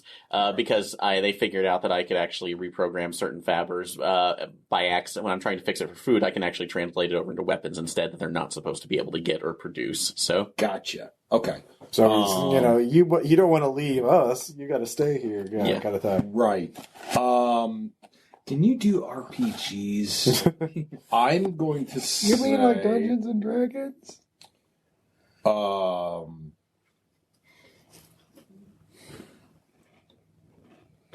Fuck it. Let's Fraggle Rock for Aaron. I'm gonna say the gang leader is Tim Curry from Rocky Horror Picture Show. So kind of this androgynous, flirty thing. Escape Frankenfurter. Yeah, exactly. You have to escape Frankfurt. Yeah, it's Frankfurt. Like you could make a morph that looks exactly like Tim Curry in Rocky Horror Picture Show. Yeah, no, I mean it is. It's identical. Yeah, no, Only there was someone who it's could not even play- cosplay. Only there was someone who could play that. It is Tim Curry. Supposedly his genetic material. I did write a thing in Eclipse about heirloom Moors, which And there's tons of Pennywise running around. Tim To Curry wit, would it's not just totally looks. volunteer his body It's for like that. the full Monty, like the operatic, elucidation for how you're engaged with. I Is don't the even kid want to call it speaking. It's like is the kid brother also dressed up like that too? No, the kid brother is Simon's pretty plain, right? Yeah. No. Did you intend for this to be flirty or like hero worshipy? Hero worshiping. Hero worshipy. Okay, so no. Poindexter to like Big Brother's like flamboyant ridiculousness showmanship. All right. Yeah. Okay, so you escape obviously at the end of the scene Yes. to get away from them, but You're all gonna right. have to break that little boy's heart. Yeah, you go. Yeah. So this is an actual kid, like Like, it's a kid. okay, yeah. like 12, 13 years old, something like that. Nah, maybe 10. 10. Okay. Ooh. Yeah. Nice. Jeez, Karen. Post fall. Call me Karen. Yeah, I said Aaron. So, Okay, sorry. So Oh god.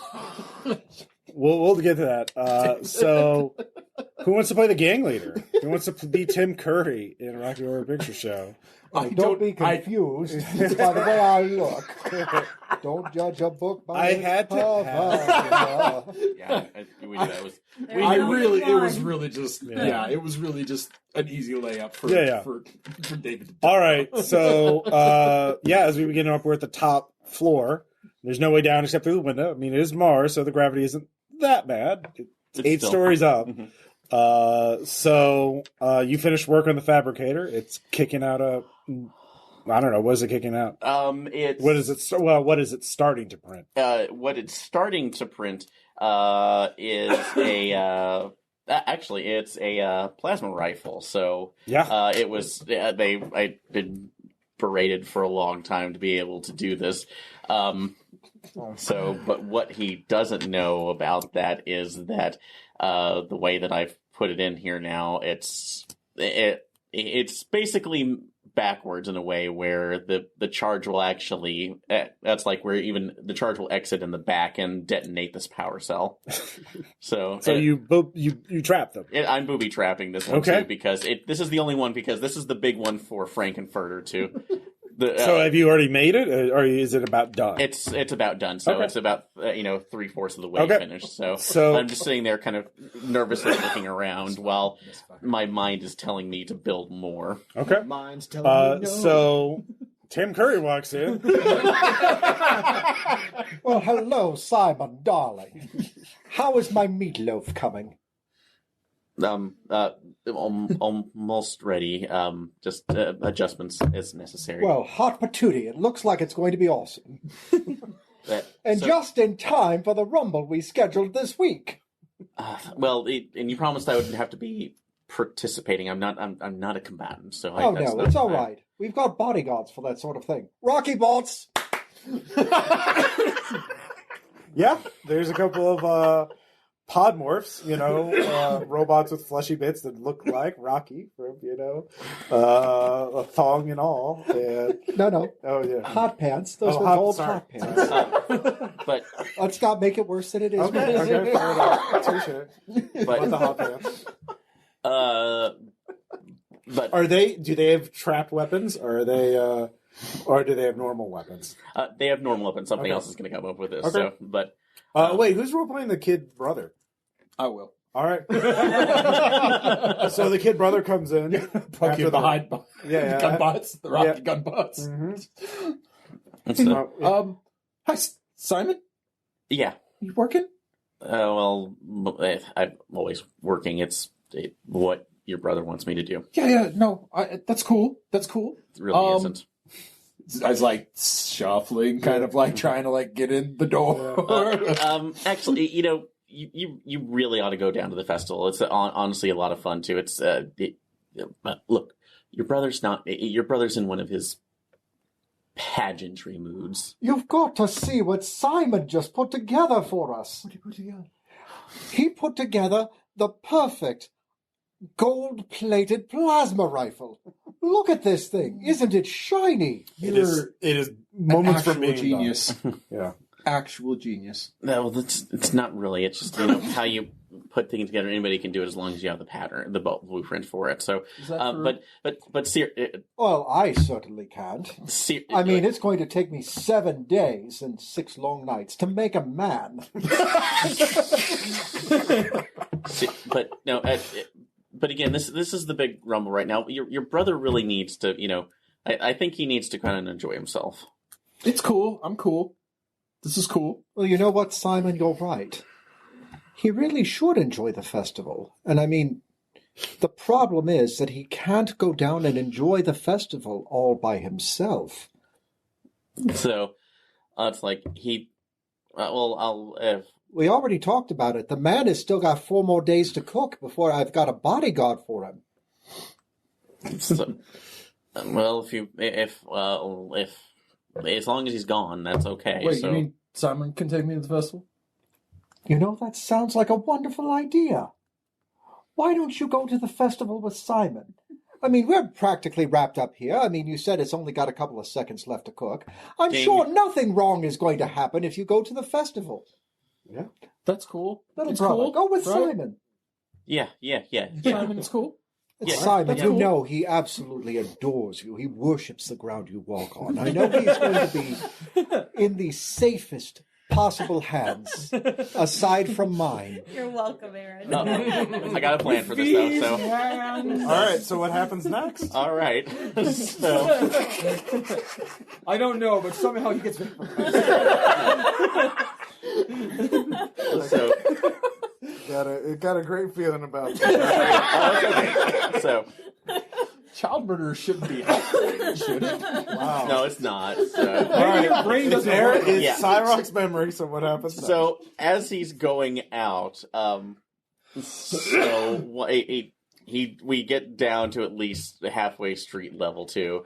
We're above the crowd, and like as you do that, you actually hear the back blast of it coming over the crowd because it just shoots a off. plasma weapon exploding. Yeah, it's a plasma weapon exploding too. Well, actually, it you wasn't exploding as much as backfiring. Yeah. But it's Which still brings us to the next it's part. there yelling there. It's like Simon's. The little brother. So just looking up in horror, and is trying to run it back in to get in, and Simon's just sitting there going, "You can't." He grabs him, and this is not imprinted on the memory too. He just doesn't have an idea of how he did it. Mhm. So just figuring he finally convinced him, saying, "Run the other way," which in reality he induced an error for him, Right. where he ran away from the building. So, but he So you hacked me? Is that so what you're essentially, It was yeah, an async it was an power. async power, but I wasn't aware of this because that part is not shared in the memories. Right. So it's just that I somehow convinced him, So and did they I got talk lost in the before they crowd. split after? So do they have like little conversation? Yeah, it was a little bit of just I know you admire your brother, but he's going to use that stuff to hurt people. And then there's the Yeah. the sound of the plasma weapon going off. I mean, it's cool. Rocky Bots. It's not, and it's not at all. No, just there's too many people that'll hurt other people for what they want to get. Just walk away. And Oh no, you yell at him. Actually, it's not old. No, old. You didn't take him out to shoot him. He did the old. I mean, pretty much. no, he Henry and White Henderson fan. him. yeah, I did Henry and Henderson. Yeah. So Go away! I don't like like you White anymore. I lip gouged him. So Yeah. And he walks off of a building. he's on ground level, fucker. Yeah. Well, he walks into the so crowd. just to be clear, Yeah. he's walking into the street. Yeah. He's not getting hit by a car. No, it's No, it's a not by festival. the car, but by the rumble that's on the way. He's walking directly towards the other gang. No, he's just running. Well, It's- actually, we don't. It sounds like we don't know what happened. no, he just he went off. So this is a loose thread that you may pull at any point. You're welcome. Yep. Merry early Christmas. His brother. Okay. All right. So Simon, you can now memories also have some emotional resonance, so you all get a sense. You feel Simon's. I don't know. What does Simon feel? Was there any conflicted emotions? Well, reluctance to it's like abandon this one child to basically this, but I was at this point. I figured if nothing else, he might run to somebody who can help. Versus... Or also, fuck it. Yeah, we'll find out. Or not. Loose threads. So you're welcome. Yeah, very interesting. So I think the only person that is left is Zemo. So correct. And is that all right? I would say is all the other players agree to it because they have control over their own memories. This is true. Guys, my whole basis was that I was bored. And so there's either one of two ways to do this. The first is that we can have a scene of me walking into the 8th C's sushi bar, sitting down and having a word with my old buddy Lawrence, or montage of Zemo in the background on every single one of the other ones that has come along so far. Which one are you guys up for? I think at this point we don't have the sushi bar yet. Yeah, I mean, part of this is setting it up. So, so I'm fine with in the background. Okay, sure. Tom, I'm good. Okay. So yeah, lead us since you've listened to everybody else's memory. So, where are you? Could just sort of do. It's not really. Yeah, we'll bend the rules a little bit. Where are you? Whose memory do you want to be in the background first? Chronologically, it would be Tom's, but you could sort of pick. Yeah, let's go with Tom's. All right. I was in an office on the other side of the floor when the hit team started going in. Okay. Making a deal with a different hypercorp. And just kind of looking over and going, and that's a hit squad. Good day. All right. So the first time's a coincidence. Who's next? We'll go with Greg. Okay. So Nil. Yeah. Yeah. So while Nil is having the discussion with the over-the-top glitterati, I am in the factory next door and just kind of saying, so what you're saying is that these piñatas are bigger on the inside than on the outside. And they hold a lot more candy that way. Candy. Okay. Very good. Then who's next? The next one would have been Eleazar. I was at the Waffle House getting a blueberry waffle. We've all been there. And totally Stanley this. Sitting there as bowls for Sharon and his waffle. Well, and as soon as the gunfighting started out, I just calmly sat down on the chair, dropped down to the floor, and kicked the table over on its side and finished my waffle. Okay. While glancing over.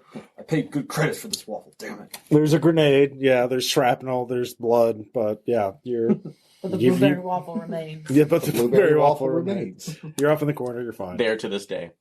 The flowers are still. You also have an expensive body. It repairs itself pretty quickly. So it does. Recycles the bodies. Painkillers are injected automatically. It's fine. Yeah. Yeah, and the night for the cage, I was third in line at the point when the whole debacle about the Fabergé egg was going on. I was getting ready to sing Rainbow. Yeah. Yeah, for the Kesha, carry on too. Very good. Who's next? Last but not least, there was that rumble that was going to take place during the festival. And I just happened to be eating at a street vendor, watching the dragon, when the little boy ran screaming right past me after somebody that he trusted screamed, "Go away." Okay. Very good. And then the dragon ate him. And then the dragon ate him. And is that everybody? It's so I think beautiful. that's everybody. Yeah. So, yeah. Okay. And you made contact with him pretty easily, and now you're all here. So I reasoned that somebody had to have sent the invites. Yeah. So at this point, dinner is finished, and you're all ready to begin your real work, which is, again, spending over a year, 60 weeks in a simul space, so you can first figure out the logistics and the training and the protocols for running your criminal cartel. Like at this point, that planning is when you'd come up with this 8C, as you don't have a name quite yet. But the other thing is, let's take the trust fall. Let's take this exercise a little farther. You all at this Pull point. into my arms. Yeah, well, you some of you know each other better than others. Some of you woke up to life essentially next to each other in, a 9 lives, illegal body bank facility. I don't know what that was. Yeah, exactly. But all of you realized you need to be able to trust your teammates. You don't maybe need to know their entire life story, everything about them, but you at least to be able to know that they're not going to betray you at the first opportunity. So you need to test them. And so the way this would work is I gave you all a little bit of homework, essentially, just to come up with a scenario in which you test the other members of the team and see how they can be trusted or not. So you're all loaded in the Symbol Space server. Alice basically sets you all up on tables that will feed your body nutrients if they're biomorphs, or keep you powered up. And it is a fully secured. Your muses are watching from the outside. Security cameras. You have security bots that your muses have control over. So you have control over the outside world. At least you're not going to be ambushed or anything like that. And the server farm is totally air gapped. You won't have an outside connection, and it is inside a Faraday cage. Aside from hard link cameras to the outside world, so you can see to make sure again that no hit squad's going to sneak up on you while you're loaded up in your not matrix. But yeah, you are in a underground bunker essentially to do this. Do we have Tachikoma vignettes where our muses wax philosophical while they're on watch duty? Oh, sure, of course. Yeah, your muses all get to know each other. They're also in this time accelerated thing too, and they're just limited AI, so they're just very chatty with each other. So they're playing poker. Probably. I'm sure they play a lot of games. They've also pulled up the dog painting. The dog's playing poker. Oh yeah. And they're projecting holograms of themselves as each of the dogs. Yeah, exactly. What dog defines which dog defines me as a person? So, who wants to describe their first track? So I gave you 4 example of types of exercises you could do, but you could have come up with another one. Something to make sense, something that's satisfying to your player character. Like, what would what kind of virtual thing would you subject the other people of your cartel to go through in order to make sure you could trust them? I can do mine first since mine's kind of memory swapping, so it makes a lot of sense. All right, so Cadence, do you want to describe what it is? Mine's memory swapping in that, you are giving up your memory and giving the other people your memory, and you're getting their memory instead. Okay. And the memory is going to be so you would lose your memory, but you would gain everybody else's memory. So yeah, essentially. Right. And the memory is of not everybody has a parent, but everybody has some sort of mentor, somebody who helped them get to be who they are in the world. So that sort of a defining moment with a mentor figure. Mm-hmm. Very good. And that's something important to you. And you're going to lose that. Your teammates can eventually give it back when you're done with the cartel. You can return the memory at some point. So you've got to trust them to carry that memory for you. Mm-hmm. But it has to be Cadence can judge levels of whatever brain chemicals. Yeah. Emotional intensity. Emotional intensity. So it has to be a high enough level that it's something that you don't want to lose forever. Yeah. So you're just letting them be caretakers of it while you continue to do this, because eventually you're all gonna get enough money and split up and retire. Is the idea is that this is not a forever thing. You just all need a lot of money real quick. I would imagine that's sort of your motivation, at least enough to carry out your next scheme. So who wants to give up their first mentor memory to the rest of the group? I'll go first. All right. So it is a memory from Eleazar as a young man. Is this before the fall? Fall was only 10 years ago, so probably, yeah. Okay. So he's part of a mercenary detachment of Ultimates. Not going to get too into specifics because we'll be here all day. Yeah. But they're sweeping, clearing through a populace sensor doing mount, and a bunch of civilians charge out and break into the formation, running for dear life.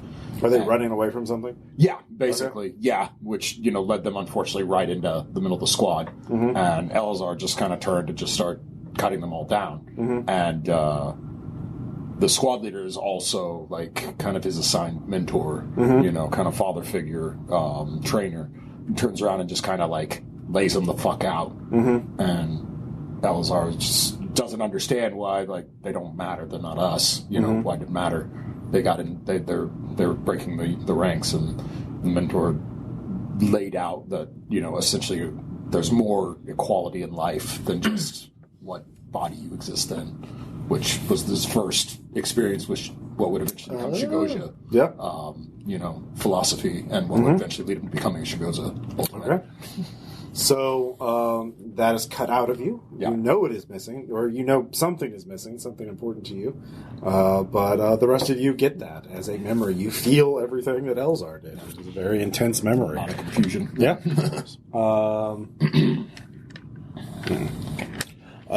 So who wants to go next? Yeah. David, go. I'll go after David. Okay. Well, it's not my father, but it is my father figure. It's the man who taught me the art of the con.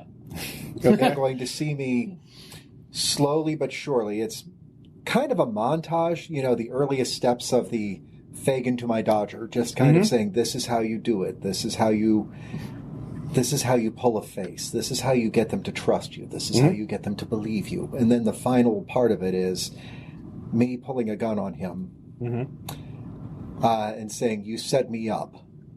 You made me take the fall for this, old man. And him saying, final lesson, boy.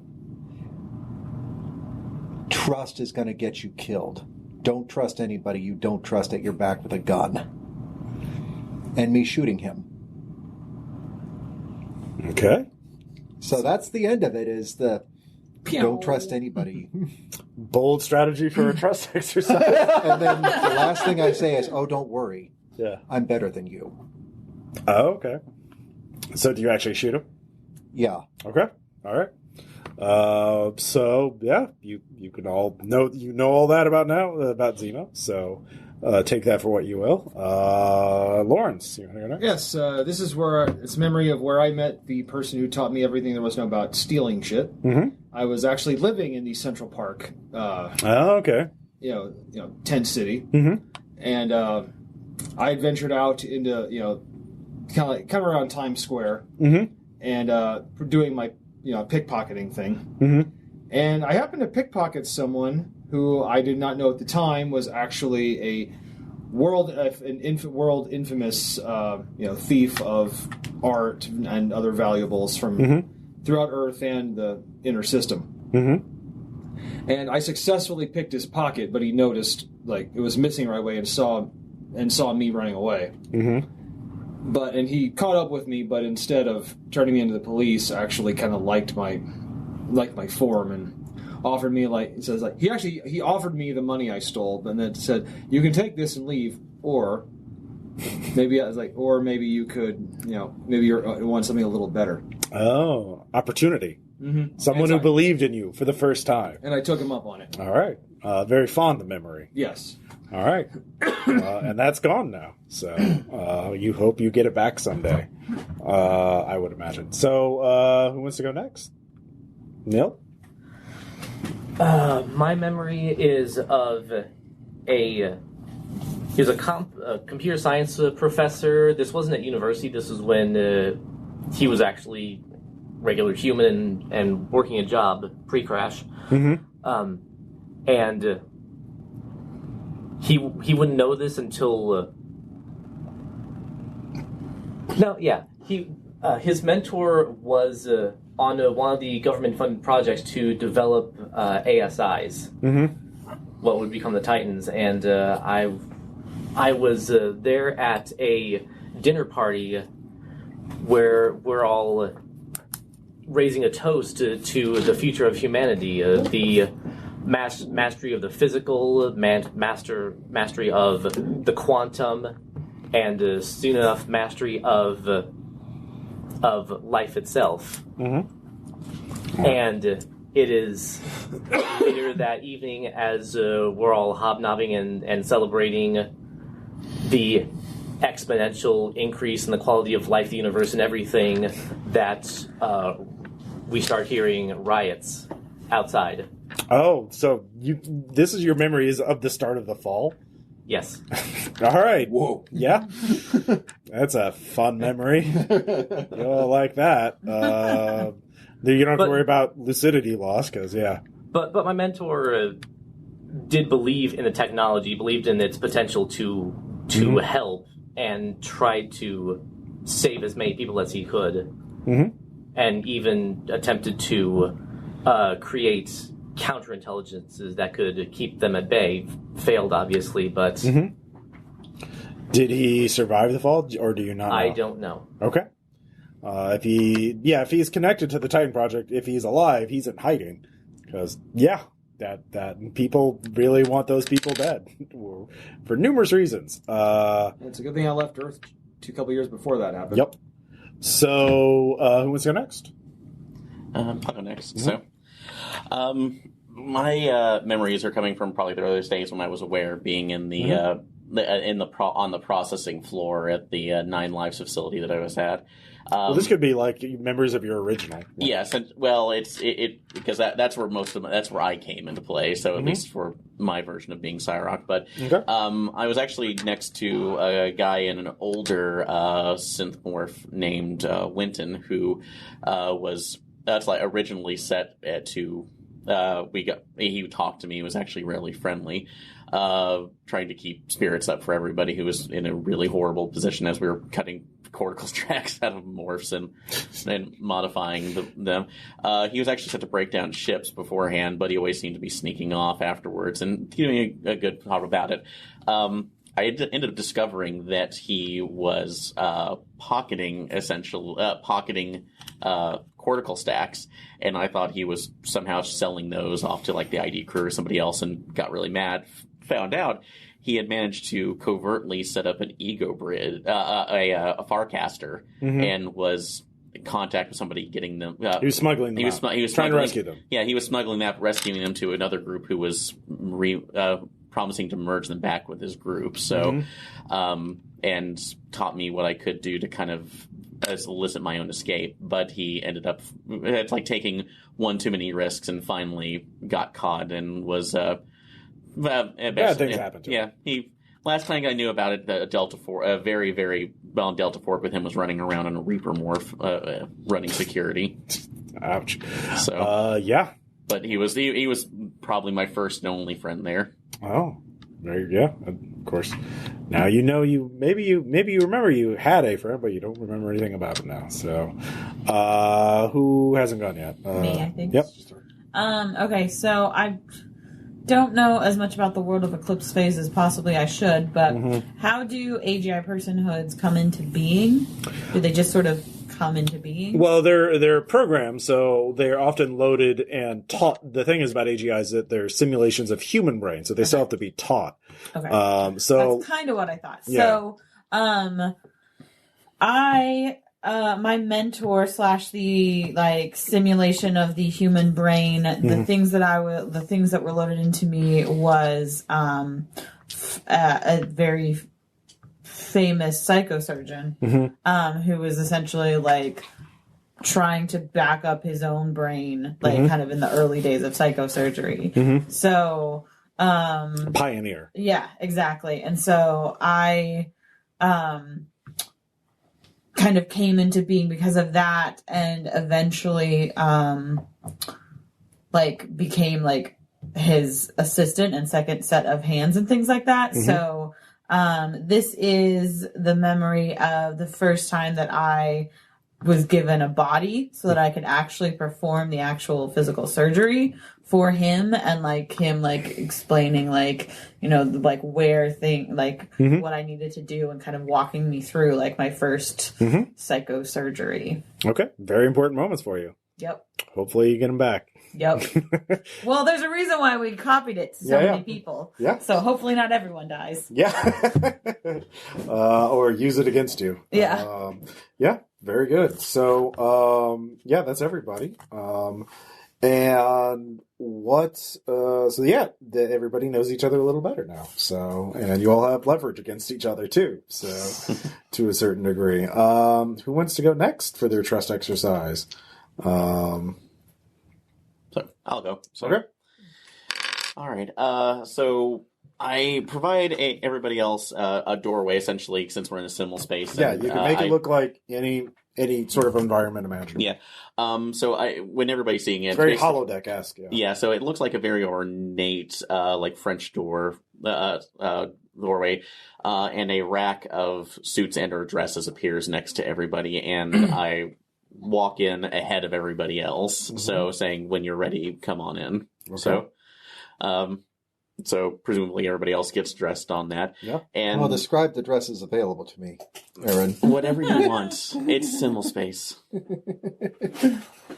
Is this like It would It's- kind of help to know what event like we're dressing red carpet? for. Or Yeah, is it this is like formal cotillion. So Okay. think of that. So Okay. of that. So you may describe your dress no matter what it is in formal, but once you enter there, Simon is nowhere to be seen, and it's just a massive grand ballroom with it's like what seems like thousands of couples on the dance floor just moving in and out of each other. As far as the horizon. Yeah, so just so you can see. But at the top of that, once you can adjust to the masses, you see that there is what looks like to be some sort of it's like throne that looks almost like a combination of a chair and a server bank that is just sitting up there with looks like some synthmorph at the top raining down fully on everybody else. So it just looking down imperiously, and you get messages saying you need to be able. That's like. You need to be able to navigate the court itself in an appropriate way to reach the king. That's like you can use any method that you want. Okay, so this is a test of skill and competence. Like, is this more than anything else? Like, are you capable of? Are you a bad enough dude? Are you a bad enough dude? So you can. So it is. Yeah, it's navigating in a certain way. So Okay, so this can be sort of a montage where players describe their approach, and we can make skill checks. So I snatch a glass of champagne from a waiter, down it, observe the movement pattern of the dance for about 30 seconds, and then join it and mimic it perfectly. Okay. And you find I'm going to roll against him in certain ways if that's okay. Yeah, you can make a post checks. What skill would he be rolling? So it's whatever he wants to do to get through it. So you said you were going to do champagne. Well, he's saying dancing. Dancing? Yeah. Okay, I would say that if you want to do that, you can do either athletics or fray in one way, since you're trying to. Fray full has because there's no guns. That's true. So, thank you. So, Eleazar, what would you be using? Perceive, because I studied it first. Okay. Okay. All right, and I will be rolling a notice skill against you of Okay. 80. So, All right. 48, that's spirit. all right, and 54. So, Can you can use it's your symbol space rules. Can they use their moxie pools and whatnot? absolutely. Okay. Would that flipping that help? Or would That that make that a failure? would avoid surprise, right? Well, he got a 54 versus your 40. No, I'm saying, but doing this would be to avoid to avoid A surprise? some sort of surprise. Yeah. Is it? Yes. Then flipping it would work. That Okay. put me, that All right. put me at 90. So yeah, Okay. 84 would be a pass. All right, Spirit. so you can get in through there right now. You just kind of weave back and forth anyway, too, so you go through that. All right. What does he notice any particular dangers or threats as he goes With a through? double superior. So, actually, yes, you end up doing, thank you. You do end up noticing two things out of that. One, that's like you see that all the faces in there are mostly carbon copies of each other, too. So think of just, and they also seem a little bit translucent. Late 90s, early 2000s, like RTS, like they all fucking look the same. Yeah, a little bit, or the same as well. But the one thing you notice is that behind them, too, there seems to be what looked like more metallic tentacles weaving in and out that weren't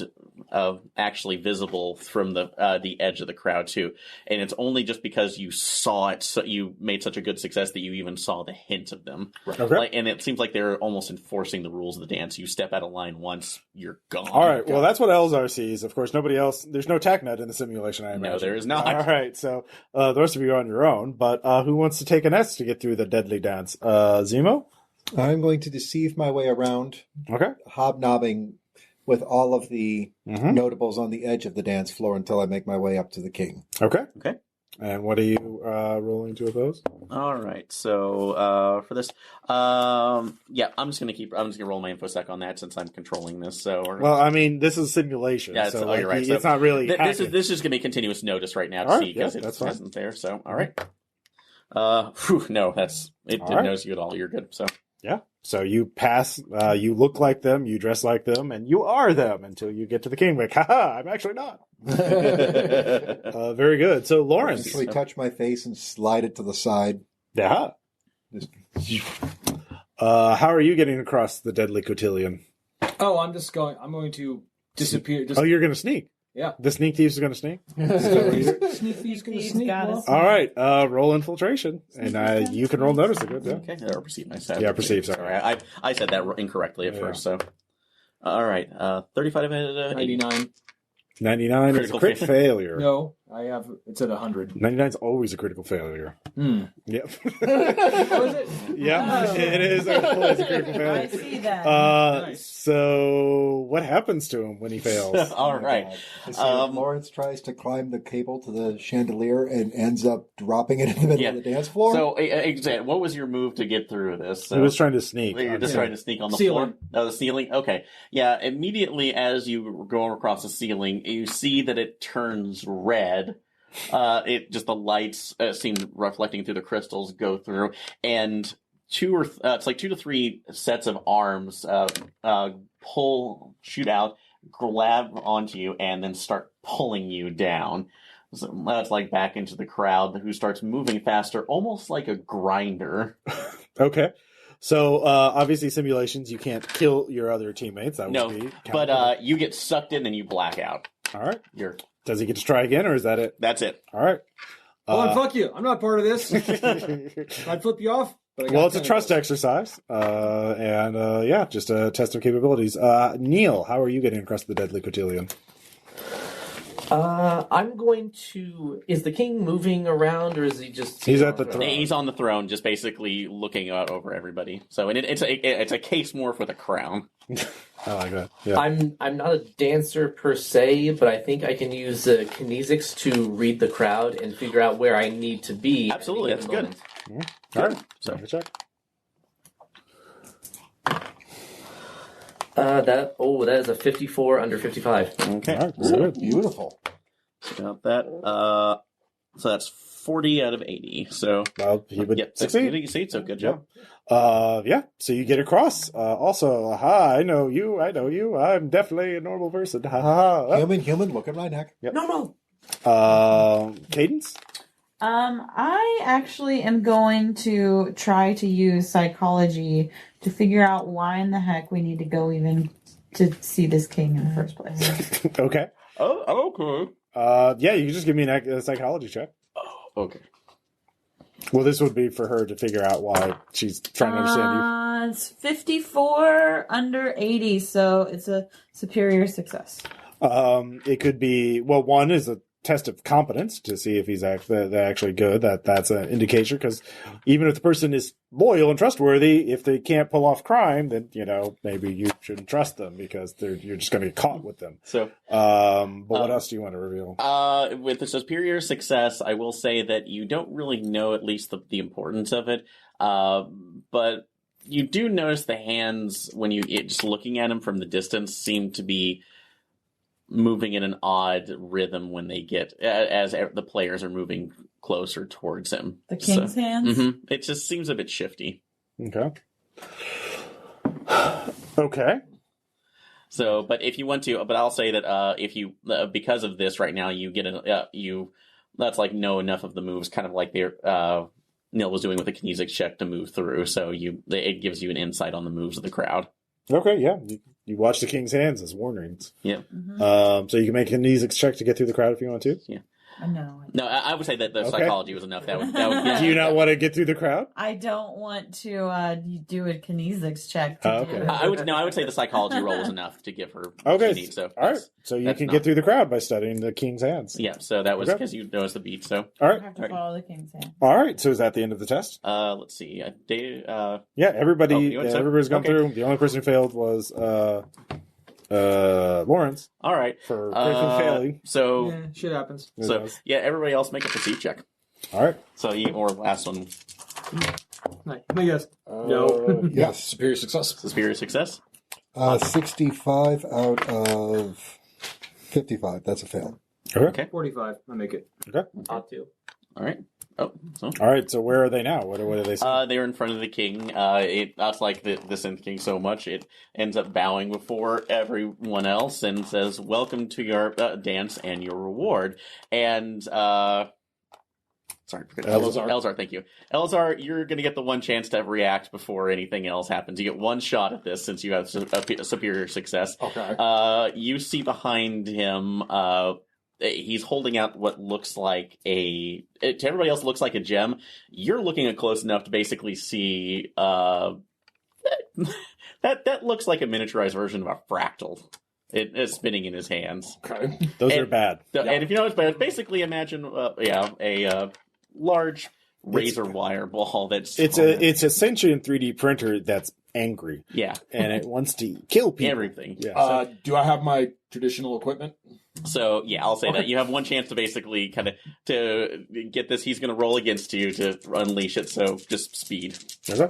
Oh, just speed? Okay. Yeah, so it's going to be. I would say this would That's be reflexes, right? Yeah, it'll just be a reflex check against his. So, Yeah, 53 under 60. all right, 85. You managed to do it. So, Okay, so yeah, I send an HE micro missile straight into it. all right. So, that blows you all up from close proximity, so you get kicked out of it. But congratulations, come on. you managed to beat after you kind of all get thrown out of the ballroom. But I walk out and you managed to. I guess in your own version, Kirk beat your own the ballroom Kobayashi Maru. Yeah. So, Oh yeah. By the way, I found some alternative some hacks of Eclipse phase stuff. If you're wondering why I had a micro super missile, so I basically have the Lamont, the gun the man Black uses in Westworld. Oh, I have yeah. the Eclipse phase version of that. So, a little micro. but sequel on it. that's like, and looking at Elzar rather than walk out.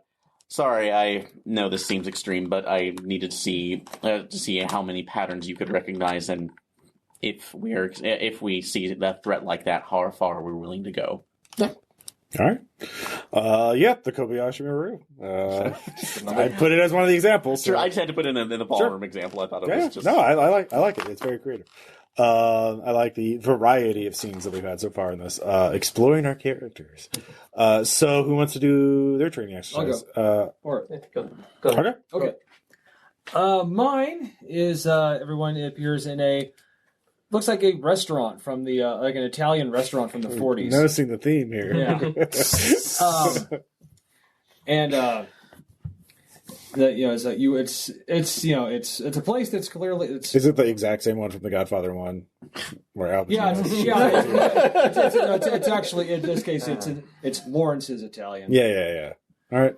And you're there, and it's very much like like Nighthawks meets that place. Mm-hmm.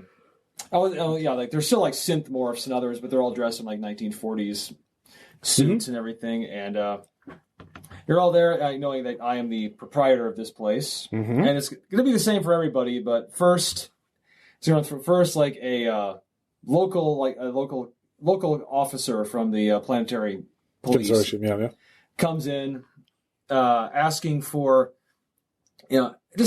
information on the proprietor of this place. Just what do you know? And because tell me something interesting. This could be good for you in the case of any future problems you might have with the law. Okay. So it's a snitching test, in other words? This is part one. Okay. All right. So how do each of you react to that? The antipasto is absolutely divine. And until you've actually had Until you have had the tiramisu, you have not truly dined at Lawrence's. All right. Devouring everything in front of me. So, All right, just ignoring the cop. yeah, just Okay. I actually see food, and my brain is just kind of going, "Oh my god!" Okay. No habla. Yeah. But for those of you who don't habla, AGIs were programmed to feel hunger. I don't understand. Castiel. I feel When he- great, when but he I feel- feel when he becomes guilty. human. Yeah. I went to a liquor store and then I drank it. So, Nell, how do you react? So this guy's trying to get leverage from us. information about the owner of the place, which is me. Oh. And yes, there is like the music from The Godfather playing. Oh, of course. Licensed out. It's the future. If you want to know about the restaurant's history, why don't you ask him yourself? I'm sure he's overseeing the place. Ask about the soup of the day while you're at it. Okay. I'm curious. It's minestrone.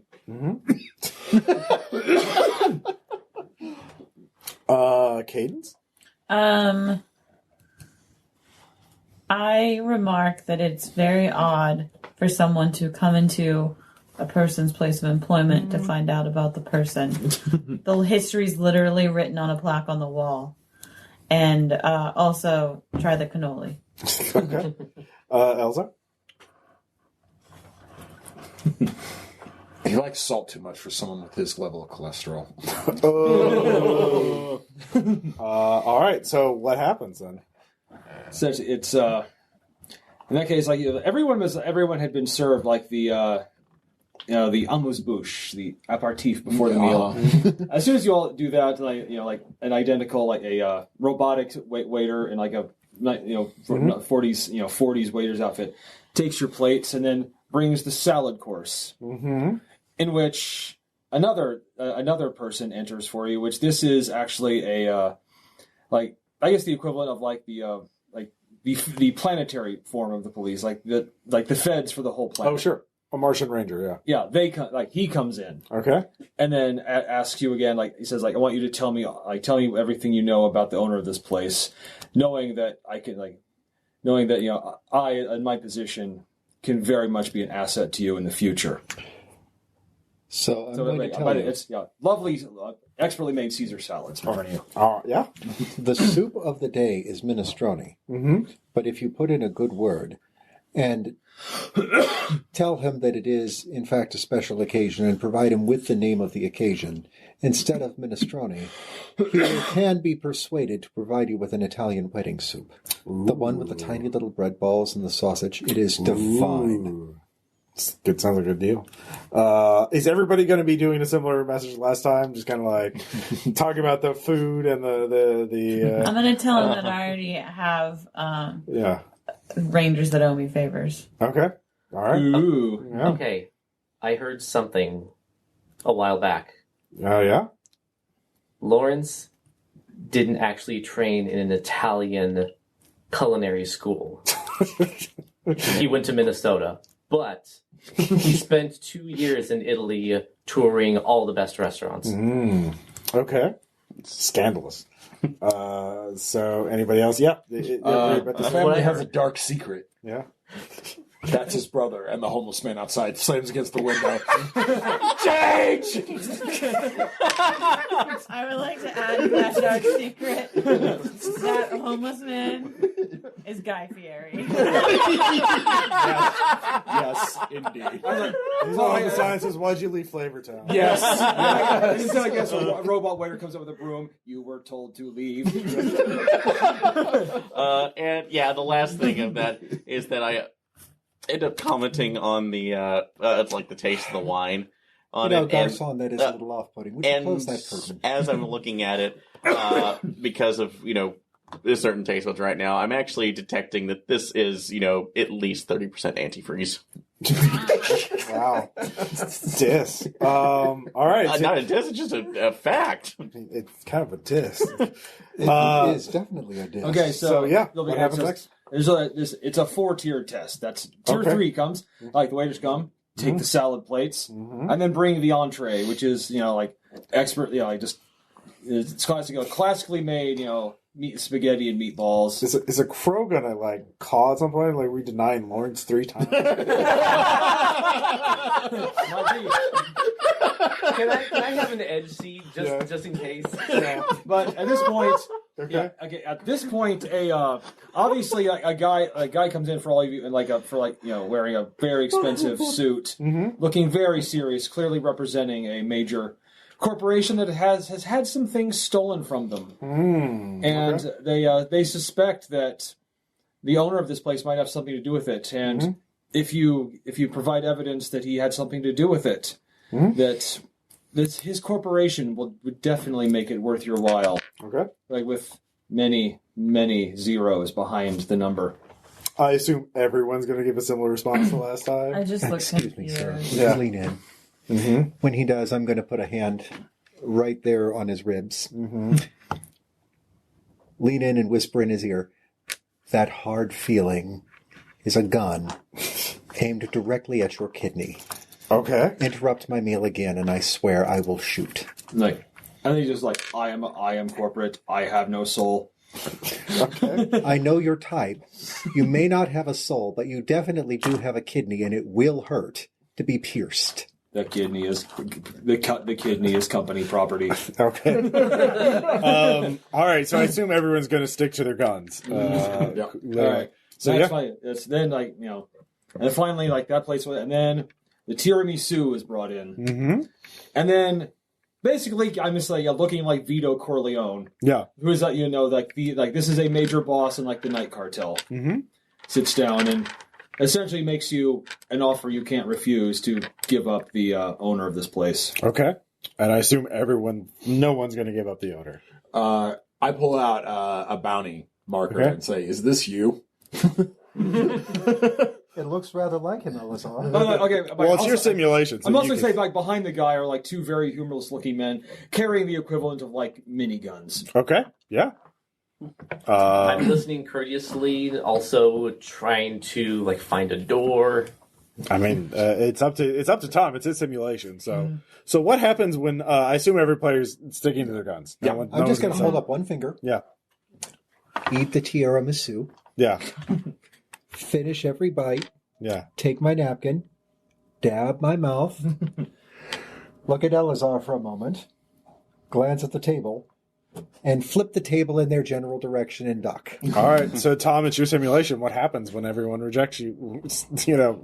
I do not know Lawrence 4 times. And that's when feel bad here.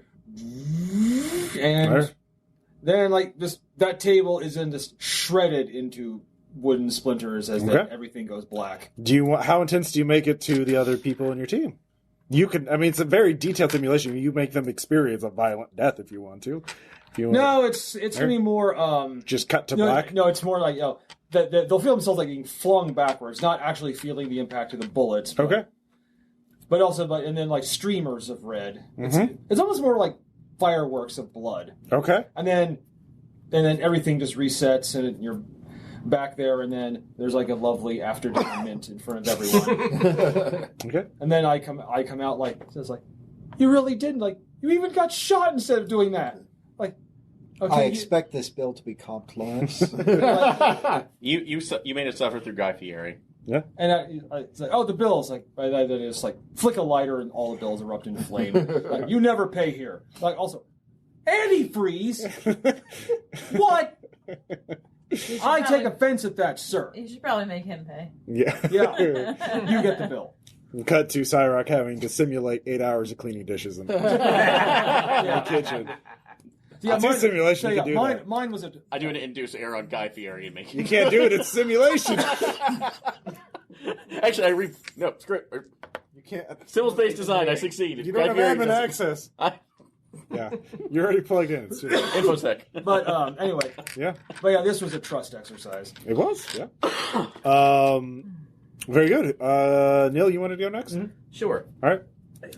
So, you all are spat out into an environment that looks like a Kandinsky painting threw up on an MC Escher drawing. Physics does not work here. You can walk on walls, you can walk through some walls, but you kind of have to figure out where one law ends and another begins. Mm-hmm. The color schemes are disorienting, making it even harder to discern where the path is. And Eleazar, you process the thoughts, I need to move forward, and Simon starts walking. Oh, shit. Nice. Fuck. Good. I like that. Fuck. Okay. All Good right. idea. In interface crew, you are all there's no TACnet, and you're all operating somebody else's body.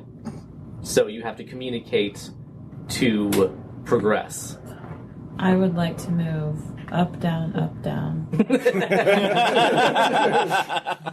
The old Konami code. Most simple spaces have that. All right. So, what is the object of the simulation?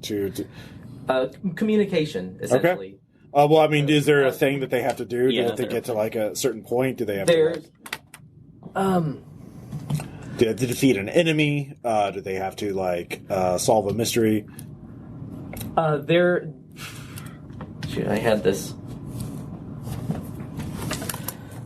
You have a memory of an object. Mm-hmm.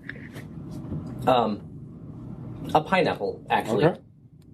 It's in Somewhere. yeah. Find the pineapple. Do we have to sorry. teach it? Sorry, Mario, your Okay. pineapple is in another painting. Sure. That's fine.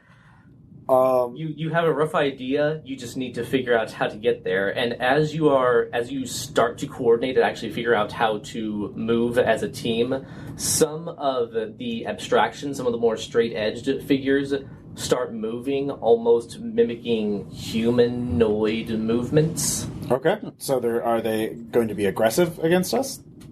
Or against the rest of the team? It doesn't look like they've spotted you yet. Okay. Yes. Okay. All right. So maybe the best way to do this is sort of like a montage where everybody, instead of like trying to replicate, okay, if I move, what happens? We'll just everybody can pick one skill or make an attribute check to sort of figure out, and then of course Nil can choose who's linked to who. You said Eleazar was linked to who? I'm linked to Simon, so Okay. I'm going to roll perceive. Okay. And I am. That's superior success. 53 under. So I assume they can all see each other. Yes. So we all start. They all start in the same area. You all started more or less the same. Is it area. now? Is it reciprocal? So Eleazar controls SAIRC's movements, but does SAIRC control Eleazar's movements, or is it like daisy chain? Like Yeah, everybody. There's no pattern. There's no pattern to it. There's 5 people here, not including me. So Yeah. let's just pentagram this. But. okay, Okay, so all right. but That means it's I'm- reciprocal between two people, or Yeah. it's not. Okay, It's one way. it's one way. Okay, It goes down the line. okay. So it's a pentacle. So did you make your perceive check? I did. Okay. Superiorly. Okay. Yeah. I'm going to make actually a will check not to break Freak down out. by the fact that somebody else is in control of my body. Yeah. No, When- that's terrifying. Given the fact of my 9 lives in capture. 22 critical success. So This is fun. that's like, whoa. That's like, okay, I can have this. Are you okay with me? Letting go. Yeah. Very good. So, Zemo, what are you using to deal with this? I'm going to do pray because it's been a very long time since I've gotten inside Lawrence's head like this. So you're just kind of ducking and weaving. Well, hello, Lawrence. We can dance if we want to. We can leave our friends behind. Because if friends don't dance, 62 out of 80. Okay. Very good. So I'm going to dance him around the figures and get him up to where we need to be. I assume everybody's in their standard morph, right? You didn't force them into like def. No, you are all Okay. as you were. You're Okay. just controlling someone else's body. It's very weird to be in an octopus. I'll tell you that. Fortunately, just got to throw it out on my ego traits is adaptability. Well, there's adaptability, then there's adaptability. This is adaptability. Yeah. No, I've got it at the high level Okay. just because I know Okay. at some point. I'll be forced to control an octopus body. That's not mine. That old chestnut. That old chestnut. Lawrence, how are you interpreting them with this? I'm actually working a way to sneak past the figures. Okay. And which body are you controlling? You're controlling Renee. Okay, so go ahead and give me. How are you dealing with that? Because you're controlling Renee's body. I have Cadence's body. adaptability as well. Okay. Well, what skill or attribute are you going to use? Actually, I'll use athletics. Okay. I used sneak already once, and that didn't work. I would use athletics for sort of gross physical manipulation. 40. Okay. And Cadence? I have a question. Mm-hmm. Is my advanced hearing my own? It would be up to Nil to program that into the simulation or not. You are perceiving through the senses of your morph, Okay. but when you process the thoughts, I'm going to walk forward and somebody else walks forward. Okay. Yeah. So I have Aaron. Aaron Yeah, has David. David has Tom. Tom has you. You have me. Yeah. Actually, the other way. No, it's I have Renee. Tom. So it gives Tom has Renee. It's a really good team building exercise. I think. Oh, wait, no. Yeah, that's good. So You have Aaron. Aaron has Renee. Renee has me. Who are we? That's the thing. Like, does that include talking? Can they talk on their own, or does someone else like? I'm going to say this, and then like so Eleazar thinks that, and then like SAIRC talks. It's all motor functions. So yeah, you process the speech and somebody else talks. I'm glad I made that. Already got this robot. Apparently, I'm gonna try and use cryptography to figure out this code. That makes sense to me. All right. You're all out, Roger Smith. You can I'll use flip it. Okay. For superior success. Very good. All right. So this gets you the basic coordination. You can all stumble out of the tutorial zone at this point. So what kind of challenges do they have to do in order to? Is it sneaking past enemies? Is it fighting enemies? Is it both? Or It's is a it? ropes course. It is. It is a challenge course of your choosing. You can try to evade these drones, but they don't look like people. They look like extreme abstractions of people. So it's hard. You can't even really tell if they're looking in your general direction. Okay. So you can try to fight your way through, sneak past, bull rush through. So, now would this be challenging if everybody is in their own body, or are you like lowering the difficulty because everybody else is in everybody else's body? Does that make sense? Like, would this be challenging if this was a normal adventure, or is this like going to be, I made it easy because you're Who made superior successes? Yeah. Everybody so you're the only one who I rolled 40. Yeah. Okay. So you take a -10, everybody else gets to roll at normal. Would I get more since I had a critical success, though? No, you just don't take a penalty. Okay. So, again, also, how long would this take in simulated space? Now, remember, you have 60 weeks in the simulated space, so you could make this challenge take like a week of virtual time. This could be a long-ass video game if you were doing this. It's kind of that, because each time you clear a stage, each time you clear a painting, you go into another painting that is it's still abstracted, but a different kind of abstraction. And so it's a team building test because you're controlling each other's bodies, but it's also a way to train resilience against disorientation, especially in an environment where the laws of physics don't necessarily apply normally. Also, just teamwork, just working together. Do we end up swapping bodies between? Like, I'm operating Tom in this one. Do I get to operate Renee in the next one, and then Aaron in the one after? We'll see. Okay. Well, we don't have to go through the entire thing, but let's do everybody. How are you contributing to the team's success? For example, I would imagine security ops would be good for figuring out how to plan attacking enemies that need to do that. So, keeping the penalties in mind. Damn, just off from a Critical. superior. All right. 32, though, but it is a success. Yep. So, let's see here. You could use infiltration to talk about planning the team's sneaky things. I'll do that. All right. 16. Yeah. Okay. How else are you guys? Of course, there's somebody needs to be figuring out the abstractions of the weird puzzles. The abstractions of the paintings. I could do that through perceive. Yeah. Okay. Or actually, could I add symbol-based design on here since I'm aware of that? Yeah. Okay, thank you. You've seen this before. This is like fucking a Gmod. All right, 45 out of 80. All right, yeah. So you can talk people through that, the quirks of symbol space design. I'm going to be luring them to me and dodging away. So Frey. Okay, yeah. Well, yeah, 34. Using Lawrence to do that. So yeah, Lawrence, are you okay with that? Him throwing your body into danger like that? He is a sneak thief. Yeah. I'm a sneak thief. Yeah, but he's the one who's like, you're also going to be the distraction. Cadence is actually the sneak thief now. It's actually like the guy throwing the shoe in the. Does that mean I get to roll with his stats? Because that might. No, he makes a check. It's just your body. You just take. He rolls the skills, but you take the penalty. Yeah, that's what I'm saying though. Yeah. Like physical stats. My physical stats are normally terrible. It's his symbol space design. His physical stats. Technically, it's his body. So I don't know. So he's using the skills that he's got. Yeah. Like I could use my own mind skills. Yeah. But do I have Tom? That's up to Nil. You could use your skills to provide advice on the person you're basically puppeting on how to get by. That's a good use of system admin. Yeah. I don't know. Nil, would you allow him Cadence to access terminals to use her system admin powers? Skills? You can try. Okay. All right. Good, because computer terminal show up. Admin. Yeah. Creative solutions. 100. That's pretty good success. Yeah. All right. So, you all work as a team. Now this is sort of now you all succeeded. So I would imagine you get through the course over time. It takes how long in simulated time would it take them to successfully complete it? How many hours? Nice long video game session, like 12 hours. Only 12 hours? Okay. Yeah. All right. So you work together doing this for 12 hours. You feel all the things. But what happens when they fail something? If they get hit by an enemy or they, something like that? Because they don't always succeed and we're not going to simulate a 12-hour, Yeah. We're not going to run the entire thing. So, do they feel pain? Do they, how intense is it? Is it who's getting hit?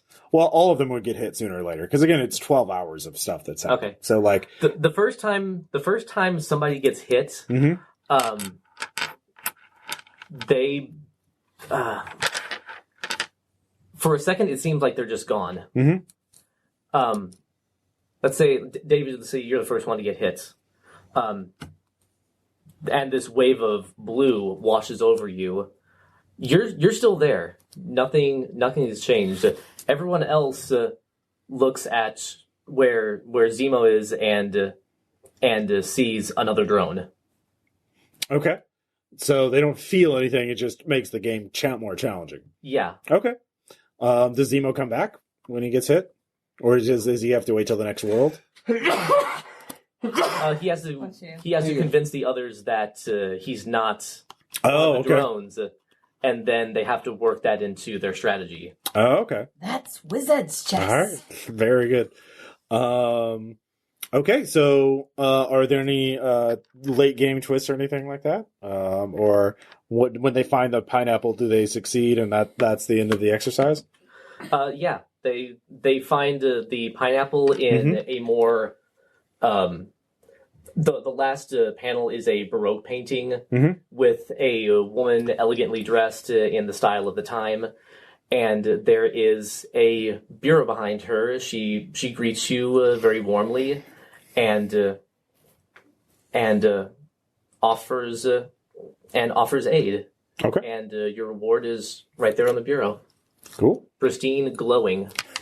And then you have to figure out how to send it through school. You got a pineapple, Leon. No pineapples left behind. Obscure video game reference. Sorry. No, it's fine. So yeah, very good. So you all had to work together as a team, an actual teamworking exercise, and very good. I like Lion team. But there is a U in suck. Also, I would say actually everybody can sort of make any instance. Did you guys pick up anything since everybody else was puppeting someone else's body? Did anybody was anybody a really good team? Who was the best team player? Who was the most selfish player? Who was Can we skip that? Yeah, I think that'll work into mine. Okay. All right. So do you want to go next then? Yeah, I do. Okay. So, yeah. It's just like a snap, and you all are inside of a burning building. So there is a hallway leading straight ahead of you. There's a door to the left. It's a stairwell, but you can see it looks like the roof's about to collapse on it. Behind you, there's like a T intersection, and then to your right is a room where you can hear people screaming. So I want everybody to say their moves before we do any rolls. So, David, which way are you going? I'm going into the room with all of the people. Okay. Aaron? Same. Greg? I'm going to head down the stairs behind. Okay. Renee? Altruism. People? Yep. Okay. So, speed for you. Perceive for everybody else. Okay. Reflexes? Yeah, reflexes. 56 out of 60. Go. And you said, are we allowed to go ahead and use our moxies to flip these if necessary? Yeah. Okay. No, Well, it's a simulation. You could disable that if you want to. I know, but Okay. I'm fine with I it. have a question. So, 39 to 55 on the perceive. Okay. So for that one, what was the word? Failed. So, All right. int on there. So I'm going to swap to make it a 28. yeah, I'll do Okay. mine 57 out of 60. So All right. So, Renee, you're the only one that didn't make? Correct. Okay. So Neil, you make it down the stairs before the roof collapses on you. But as you're heading down the stairs, the whole thing gives out from under you. So you go black. Okay. You all get in. You see that there is a family of 4, and that the stairwell behind you. So you guys all notice the stairwell behind you collapsed. You can see there's a window. There's another door to another room, and then you still have the same options to go back out into the hallway. Wait, they heard people in here. Did they see them? Yeah, they see we it. There are 4 people, so there's Okay. one for each of you. okay. Are they trapped or are they just... Yeah, no, it's just like a scared family. Okay. Can we feel the door to make sure if there's any heat on there? Yeah, you 3 could. Yeah. You didn't perceive anything, so you're just running over to the people. Yep. All right. Making sure that there's no heat coming from the door. So there's. Okay, so you're going to touch the doorknob. Yes. What are you doing, Dave? Checking the window to see if there's a safe landing spot. Okay, Tom. I guess all. I mean, there's just the window and the door. There's the hallway. The hallway is still an option. You can look back out in the hallway and see what's going on. Make sure see if there's a route open that way too. Okay. There is a T intersection described at the end. Yeah, you can look either way. So there's left, there's a T intersection. Right, there's just a long length of hallway. So yeah, which one do you want to examine? Actually, I'm gonna see if the window is an option that I can start. We can ferry them down to another. Okay, so floor. both of you guys want to check the windows. Okay. So Aaron, you grab the doorknob. Well, I have a feeling of the door, the actual wood of it. Either way, you touch on the door. Yeah. It blows in. You're gone. Okay. You 2 look outside the window. Looks okay. You grab your people. You jump, and it's 170 stories. Done. You can give me what kind of altruistic skills do you have? Psychology. Sure, why not? Robotics. I don't think that's going to be helpful. Well, they're not robotic, these Yeah, boys. they're not robots. They're just scared people. Yeah. Flesh and meat. Flesh and blood. Yeah, that makes what Okay. superior. So yeah, with the superior, you get them to follow. They will not only do you reassure them, but they'll follow you. So now, where are you going? So you saw your teammates fail on the door and the window. Those are not hallway, safe. clearly. Okay, so which one, left or right? Left is the T intersection. The right is the long link. Can I look down either of them? No, or you got to pick. It's just like them. It's quick reactions. You got to make a decision. T intersection. Okay. So yeah, the T intersection's just. It's just like I don't remember the name of the correct name of that puzzle, but it never ends basically. So yeah, you all start back over at the beginning. Okay. So again, all 5 of you, which way you want to go? Same choices. Grab the family. Okay, family. Long Okay. hallway. T intersection was obviously so. Well, we're right back at the Yeah, beginning. So do you all want to go back in the room with the family? Do you want to go pursue down the long hallway? I'll go down the long hallway. Okay, Tom. Helping the people. Family. again. No. What was forward? Forward is the long hallway. I will go long hallway. Long hallway. People, then People? long hallway. Okay. So yeah, you 2 reflexes. Okay. Oh God. This is gonna be good. That's a fail anyway. I slice it. Okay. Same here. So All right. Blackout. Floor gives out from under y'all. Okay. So yeah, I'm not gonna make y'all re-roll because it's the same setup as you get in there. So you have the family. Long hallway. Try the hallway with I him. mean, that's still the only way option we have. Use the family to bridge the gap. All right, father, you hold. Okay, wife, hold on to the father's ankles. Father, I'm just gonna throw you. Grab on the other side. Perceive rolls. Make a human bridge. Yes, 49 out of 55. Okay. All right, 59 out of 60. Crit success. Fail. Crit superior. And superior. Grid superior. Okay, No, not just superior. just superior. Okay, so 2 superiors and a crit. Actually, superior. with 59 out of 60, I So- think that was superior, wouldn't it? Or? No, it's No, 66. 66. It's above 66. All right, so her crit success and both you superiors, you see a way that you could actually kind of wall run, and you all have that capability for whatever bullshit reason. So It's yeah, a simulation. You can just program it. Exactly. Down the long I'm an hallway. octopus. I do this shit all the time. yeah. So Down the long Lawrence, hallway, you you're go saying? first. I will pass them to you. Yeah. Actually, I'm actually gonna like. no, there's 3 of them, so you guys can all just carry them and wall run them. So yeah, you, Okay. yeah. I Down thought it the was long- 4. There were last time. The 4 of you didn't make it into the room this time. Fair. Yeah. So, all right. So down the long hallway, you see another stairwell, and then you see an elevator shaft. No elevator in it. Through view. Cables. You can see cables. Repel. Head down the cables. like actually, like is it- Stairwell. Stairwell. Okay. Stairwell. Stairwell. Repelling down with one of the kids hanging around my neck. Okay. And I will I will like just kind of wall climb down the shaft, Okay. That's fine. So shimmy down. yeah, whatever. Athletics for that. And you 2 awareness again, or perceive. Sorry. 22. I'm going to flip that. Good success. Nice. No. No. 28 made I'm it out. All right. on athletics. So. Tentacles. Okay. Didn't make it now. No, not as You bad. made it. Yes. You made it. Yeah, because I'm a flip. You flipping it? Yeah. Okay. And then Tom, you made it Yeah, crit. with the crate. Yeah. So the 2 that didn't make it, you go the wrong way on the stairwell. You're gone. Okay. You I went fell- up. What was I thinking? No, you went down actually. Oh. But not okay. fast enough. Yeah, down was bad. Fell down the shaft. Yeah, you went down the shaft, right? No, I did. Or I went down. I went down the So you shaft. went up. You went down. You 2 both went down the shaft. So Tom, with the crit success, you make it down into the elevator at the bottom floor, Okay. and so you can see that in the lobby itself, it's just like hell, basically. So, but you can see a pathway through, but you'll still need to make an athletics check. You can't see a pathway through. I need a will check from you. Okay. Alright. I'm athletics again. Yeah. Athletics will be fine. 60 out of 75 made it. Nice. Okay. And 55. Okay. That's a crit success? Okay. So yeah, you actually make it outside. You see the path that you can make the same attempt. Okay. You get upstairs and you can see across from you are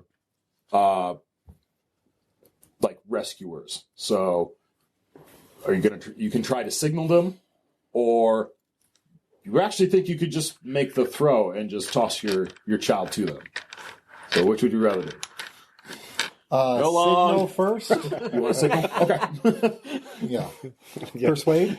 Put some spin on that sucker. 45 out of 80. Okay.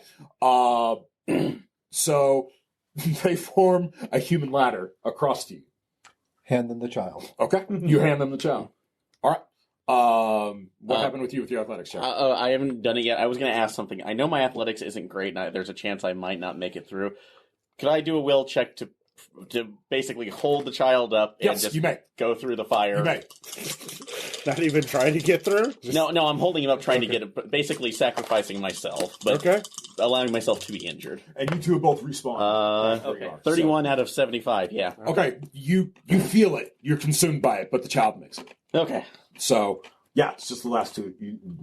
So is this Respawn something? at Flames the on the stairwell? side of my Yeah, face? at the stairwell and the elevator shaft, respectively. So Oh, try and go up. you want to go up? You want to try and go down the shaft again? I want to go down the stairs this time. You mean up the stairs? Because Up, they're yeah. You don't want to go down. yeah, you don't want to go down the stairs. stairs. You can talk to Don't each other. wanna Yeah. go Okay. down the stairs. You both are up top.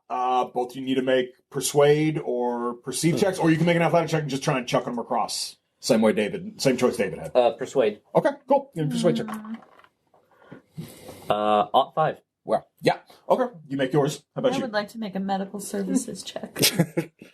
Look at my persuade and my perceive. What about athletics? Yeah, same. All right, fine. I'll give you that. There mine. It's barely better, but it is slightly better.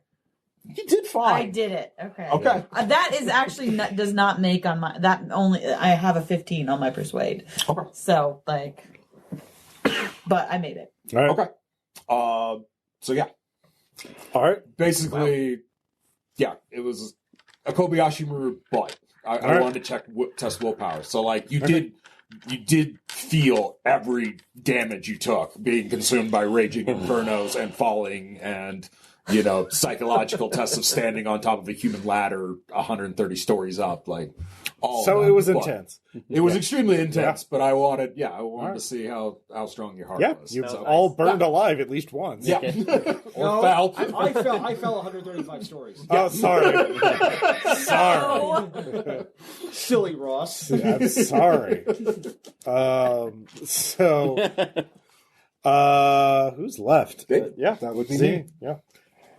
So, ladies, gentlemen, and other, I would like to tell you why I'm in this. All right. I have been doing this sort of work for longer than many of you can remember. So we're going to wind back the clock just a little bit. So as you enter into mine, the only one who is not actually going to be playing in this particular Groundhog Day loop is Lawrence. Okay. It's going to start with seeing the words Paris and a year, and then you wake up in a bed and breakfast. And you hear the voiceover saying, "This is the day of the famous Louvre art heist." Are we seeing all this in black and white? At first, So by the way, David, would as this, La Vie et Well played, Rose Greg. starts to play, would this be 1911? suddenly it gets technicolored. And no, it's not 1911. So You it's don't not- actually I know don't the think we're in year. Kansas anymore. None of you have history, so you all don't know shit about Earth. Yeah. Anyways, please continue. Yeah. So you wake up at a bed and breakfast, and you see Zemo. He's sitting at a table. He's having breakfast, and he says that he is going to be meeting, or he's talking to the lady who runs the place, and says that he is going to be meeting one gentleman by the name of Lawrence, and you will know him by his hat. Okay. Wait, the so And he should Lawrence be here? showing up. No. Lawrence is not here. Oh, okay. do we see each other? Oh, yes. Okay. You guys are dressed in period-appropriate clothes. And Are they still like robots and humans and remade and all that? pretty much, but Okay. you realize that everybody around you will perceive you as human. Okay. Just standard base Earth. If you human. look in a mirror, you'll look like a normal human. Yes. Okay. Black powder. So uncivilized. Plasma's the way to go. And Simon's got bad memories about plasma. so, what do you four do? Do we know what Perceive? we're looking for? Yeah. Yeah. Just Perceive will work. Give me. start looking for stuff. Experience success. 47 out of 60. Made it. Okay, something that seems a little bit odd is that there are obvious replicas of paintings that are displayed in the Louvre here in this particular bed and breakfast in a couple of different places. Weird. Like really good copies? No, Like really? quite the opposite. These are obvious fakes. Okay. In fact, they could have Like had the college word, dorm room fakes. Like, Yeah. dude, Mona Lisa has a joint. What Okay. they could have the word forgeries written across them. Okay. All right. Did anybody get a superior success on that perceive? Right here. Okay. One of the things that you will notice is that sculpture is a little heavy.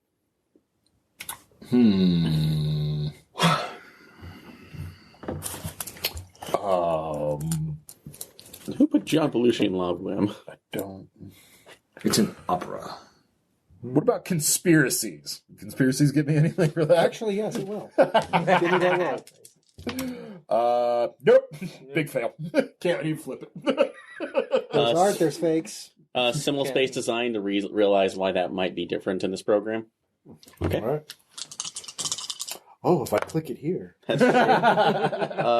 Let's see. Pixel hunting. Yeah, basically. If we're gonna, I'm gonna go ahead and flip that with a. Oh wait, no, it just can't be flipped. So, can I? Yeah. Okay. Any Oh, it's a cog right now. Yeah. I'll go ahead and flip that one with my last insight. Okay. So with that, here's what I'm going to give you. Okay. You remember hearing stories because you've worked with both Zemo and Lawrence. Okay. You remember them talking about the Paris job and how they managed to take a bunch of hot art out of Paris. Okay. So, all right. So, going over to that particular sculpture, let's see. All right, see if there's any kind of scene. Like, could I possibly use cartography to see if like any particular locks or anything on this? Or something? All right. While he's doing that, can I hobnob with other people in this hotel and try to learn about Lawrence? You sure can. 50 on the dot for my skill. So, Nice. Yeah, there are obvious themes. okay. That's a 13 on persuade. Yeah. You know that Zemo is a frequent guest. He shows up here all the time. This is his place to go in the spring, and he has Zemo been or Lawrence? Zemo. Yeah. But Mr. Zemo has a friend that is going to be joining him later today. Apparently, Lawrence is going to be coming in to see him, and we don't know much about Lawrence, but we do know that he has a haberdasher on standby. He's very well known for his fabulous hats. Sounds very chic. What styles does he prefer? Well, today he is going to be wearing...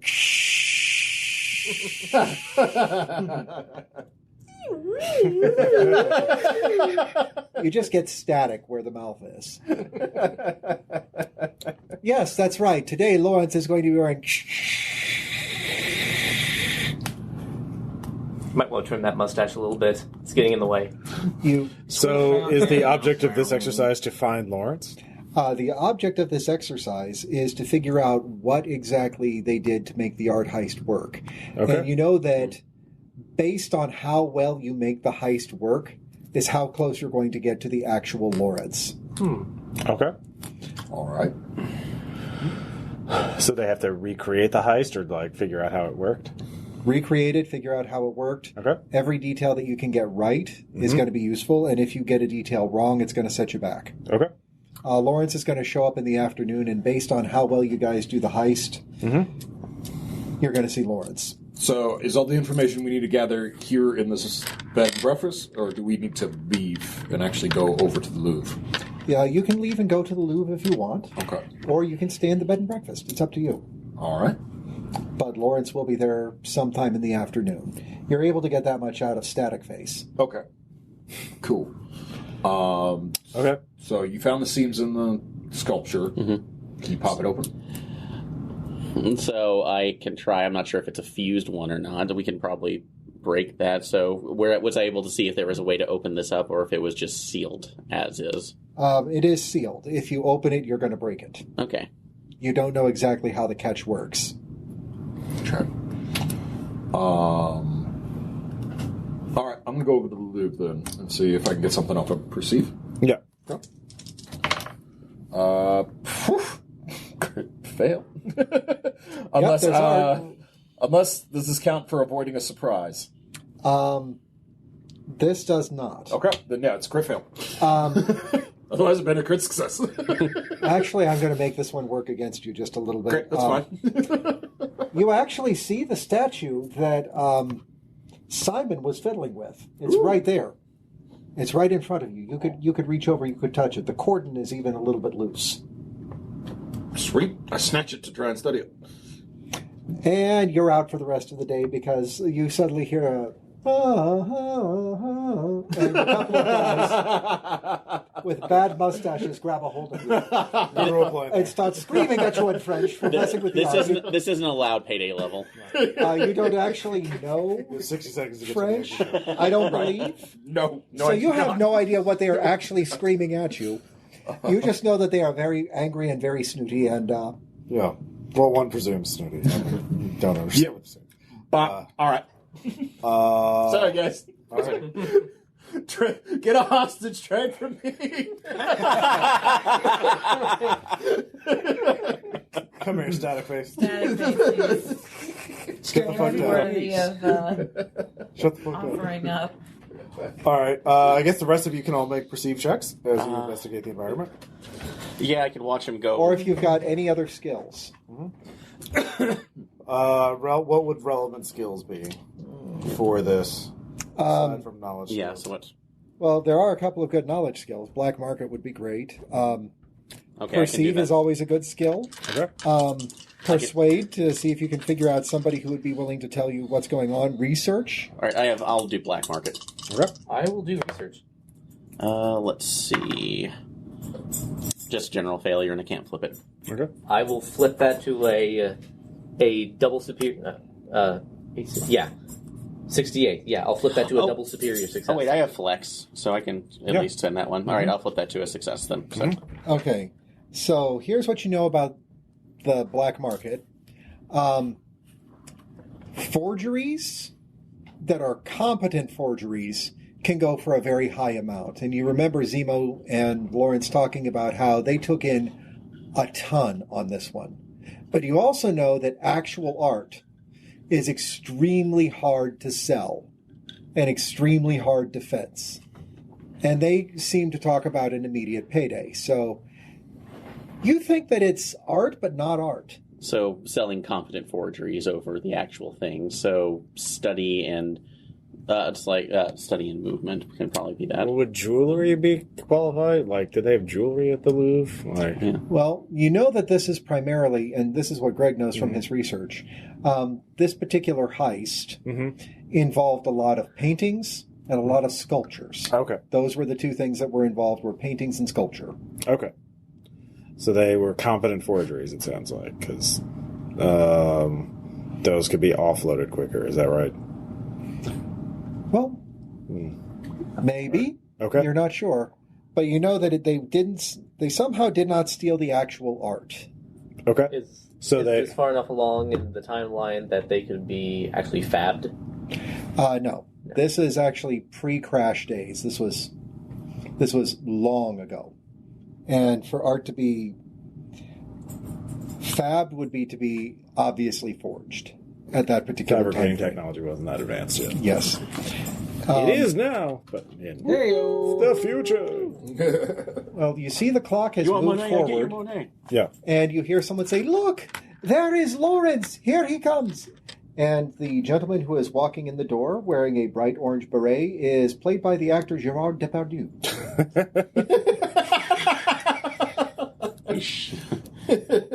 You see the clock spin back, and then the morning starts over. And Eleazar is there. Back. And as a matter of fact, as he's sitting there at breakfast, he's got cuffs around his wrists, and now there are no longer cuffs. Okay. Fun night? Gripping.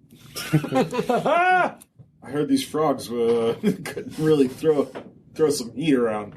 That was not accurate at all. I was sitting there with a timeout counter in front of me for 9 hours. Yeah. There's well, actually, you did have a very lovely evening. The wine that they served you was room temperature. The baguette was very old. But Pierre and Marcel were very, very polite. At least you assume so. Okay, so it sounds like Eleazar, you could do a security ops check. I will do that this time. Staff is kind of a security situation. That's a good success. Oh, shit. Pop it open. You know, based on the security that you saw at the Louvre, that there is absolutely, positively no way that Lawrence and Zemo went to the Louvre on this date. Dum dum da da da. All I right. am Gerard Depardieu. Yeah. All right. Maybe. It depends on how well they do. Okay. Wait, why was he alive in 1911? Well, Depardieu do something and give us a hint. It's not my simulation. Wait, was he in a French heist movie? Probably. He has a So long if they career. could not have Tom? gone to the Louvre today, they go under it? Did they What could they have done? Well, if they could have broken in there that night and waited until the next day to rob it. Ooh, that's a classic gag. Yeah. So, Nice. If you want to give a hint, you may. I was reading the second page there. Oh, you should have read the page on the left. Oh, I had to. Jesus. Do the whole disguise themselves as curators thing and just like walk out with stuff. Yeah. Be a little harder than that, but So yeah, what all have we seen in the? We know about the haberdashery, the hats. Can we look in the haberdashery? You can't. The haberdashery is actually not part of the scenario Okay. per se. okay. Depending on how close you get, you're going to see the real Lawrence and a real hat that Okay. the actual Lawrence wore during the date of this particular heist. Okay. All right. As you get closer, you are going to run through a gamut of actors in different hats. Gotcha. The silly hats are basically the way to explain I mean, it. I think I have a clue, but I don't know how on the nose it would be. I would just recommend going for it. All right. I guess me still is Gerard Depardieu. Well, you're technically not here yet, but you can Gerard Depardieu something. Obviously, he comes out with like a pitcher of wine, Mm-hmm. which he's drinking all by himself. Mm-hmm. He says, you know, like some things are important, some things are not. But I recommend having a good framework to start with. Ooh. Like, this is room temperature crap. Wow. And Rez out. Okay. Yeah. Abject savagery. All right. Okay.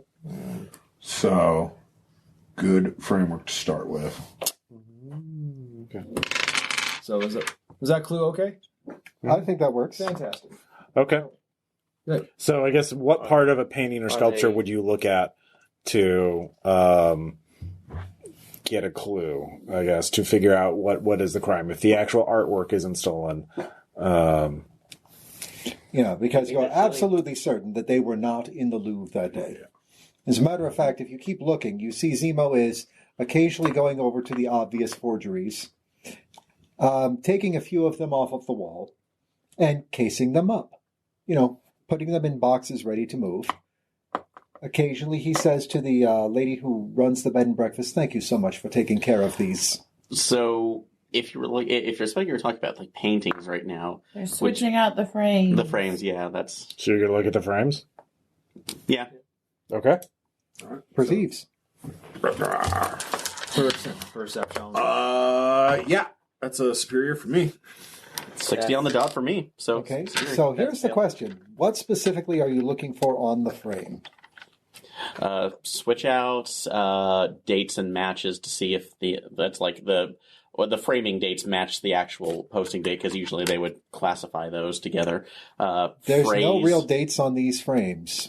Fraying around at the edges of where materials. Yeah. Okay. The frames actually look new. I would say if they were looking at materials, though, they would know. Because yeah, those frames are extremely heavy. Yeah. Especially that one that looks like it was made out of wood. Okay, so knifing that through to see what's inside. You can tell that frame is definitely not wood. Metal? Yes. How much gold are we smuggling out of this? You're smuggling a lot of gold out of this. Okay, good. And that afternoon, you actually do see the real Lawrence, and he is wearing a fez of a crimson hue. Brilliant. Actually, Absolutely brilliant. Yeah, just come out like it's what's on the outside that counts sometimes. Ew. All right. And I want you all to know that we got stopped 5 different times with this truckload of priceless art, and we informed them that it was forgeries every single time. They kept checking the veracity of the art, finding them to be forgeries, finding them to be obvious forgeries, and they had to let us go. Good Lord, the Mona Lisa had a joint. She had a joint. All right. That was good. Yeah. That was quite clever. Yeah. Well done. Well done. And that's what I want you to understand with the trust. You may not always know exactly what cards are in play, but understand that I am going to deal you a fair hand. And at the end of the day, Lawrence and I did clean up because we got a lot of Nazi gold out of Paris. And once we smelted it down, it was perfectly legal gold. As I have a wine, like, what are Nazis? Yeah. what parts of my brain am I missing? How old am I? I don't know anymore. Like, what's real anymore? Yeah, exactly. All right. So you've all conducted your team building exercises, your trust building exercise. You have a better sense of who you're going to be working with. Yeah. Who is going to be at your side when there's, I don't know, assassins chasing you, or, you know, trying to ambush you at an arts fair, or when someone drops an acid drone. Yeah. Who has acid drones? I don't know. That is weird. That's wrong. Or you're going through the Martian outback being chased by whatever the fuck those things. Well, that's the hypothetical situation. Spoiler. Yeah. That's probably not going to happen. You're probably going to pull off some really cool heists, and nothing bad's going to happen. Yay! So, And nobody betrays anybody. yeah. So you get back to the sort of more tedious work of building the figuring out the protocols. Well, I recommend, like, dude, like a restaurant would be a good front. Eventually, you all agree that You can bear witness to my cooking skills. Mm-hmm. Yes, Lawrence is actually an amazing chef. So always has been. Yeah. As we leave, we'll just do a quick, like, what are your impressions of your beginning of your new enterprise that you are all setting off on as members of the 8th C? I'm looking at it, I'm guessing the same way he is. Like, this is an interesting work of art we're making. Okay. Let's see what happens. Let's see what happens when we add some brush strokes to it. All right. Agreed. And these are different brush strokes than we've used in the past, but... And some zany pigments, too. Some rather zany pigments. I think this is the start of something beautiful. I'm thinking definitely red. Looking at Elton. Very good. I get the sense that most of my comrades are not going to be out to use my abilities or to see just the inherent benefit of what I can actually build. So, very good. So you got a good feeling about it. Mostly, yeah. Nil? I sense a lot of dogged determination. Teamwork could use some work. They're definitely from extremely varied backgrounds, but that could very easily work in our favor. All right. Cadence? I mean, she thinks these people are going to need a lot of help.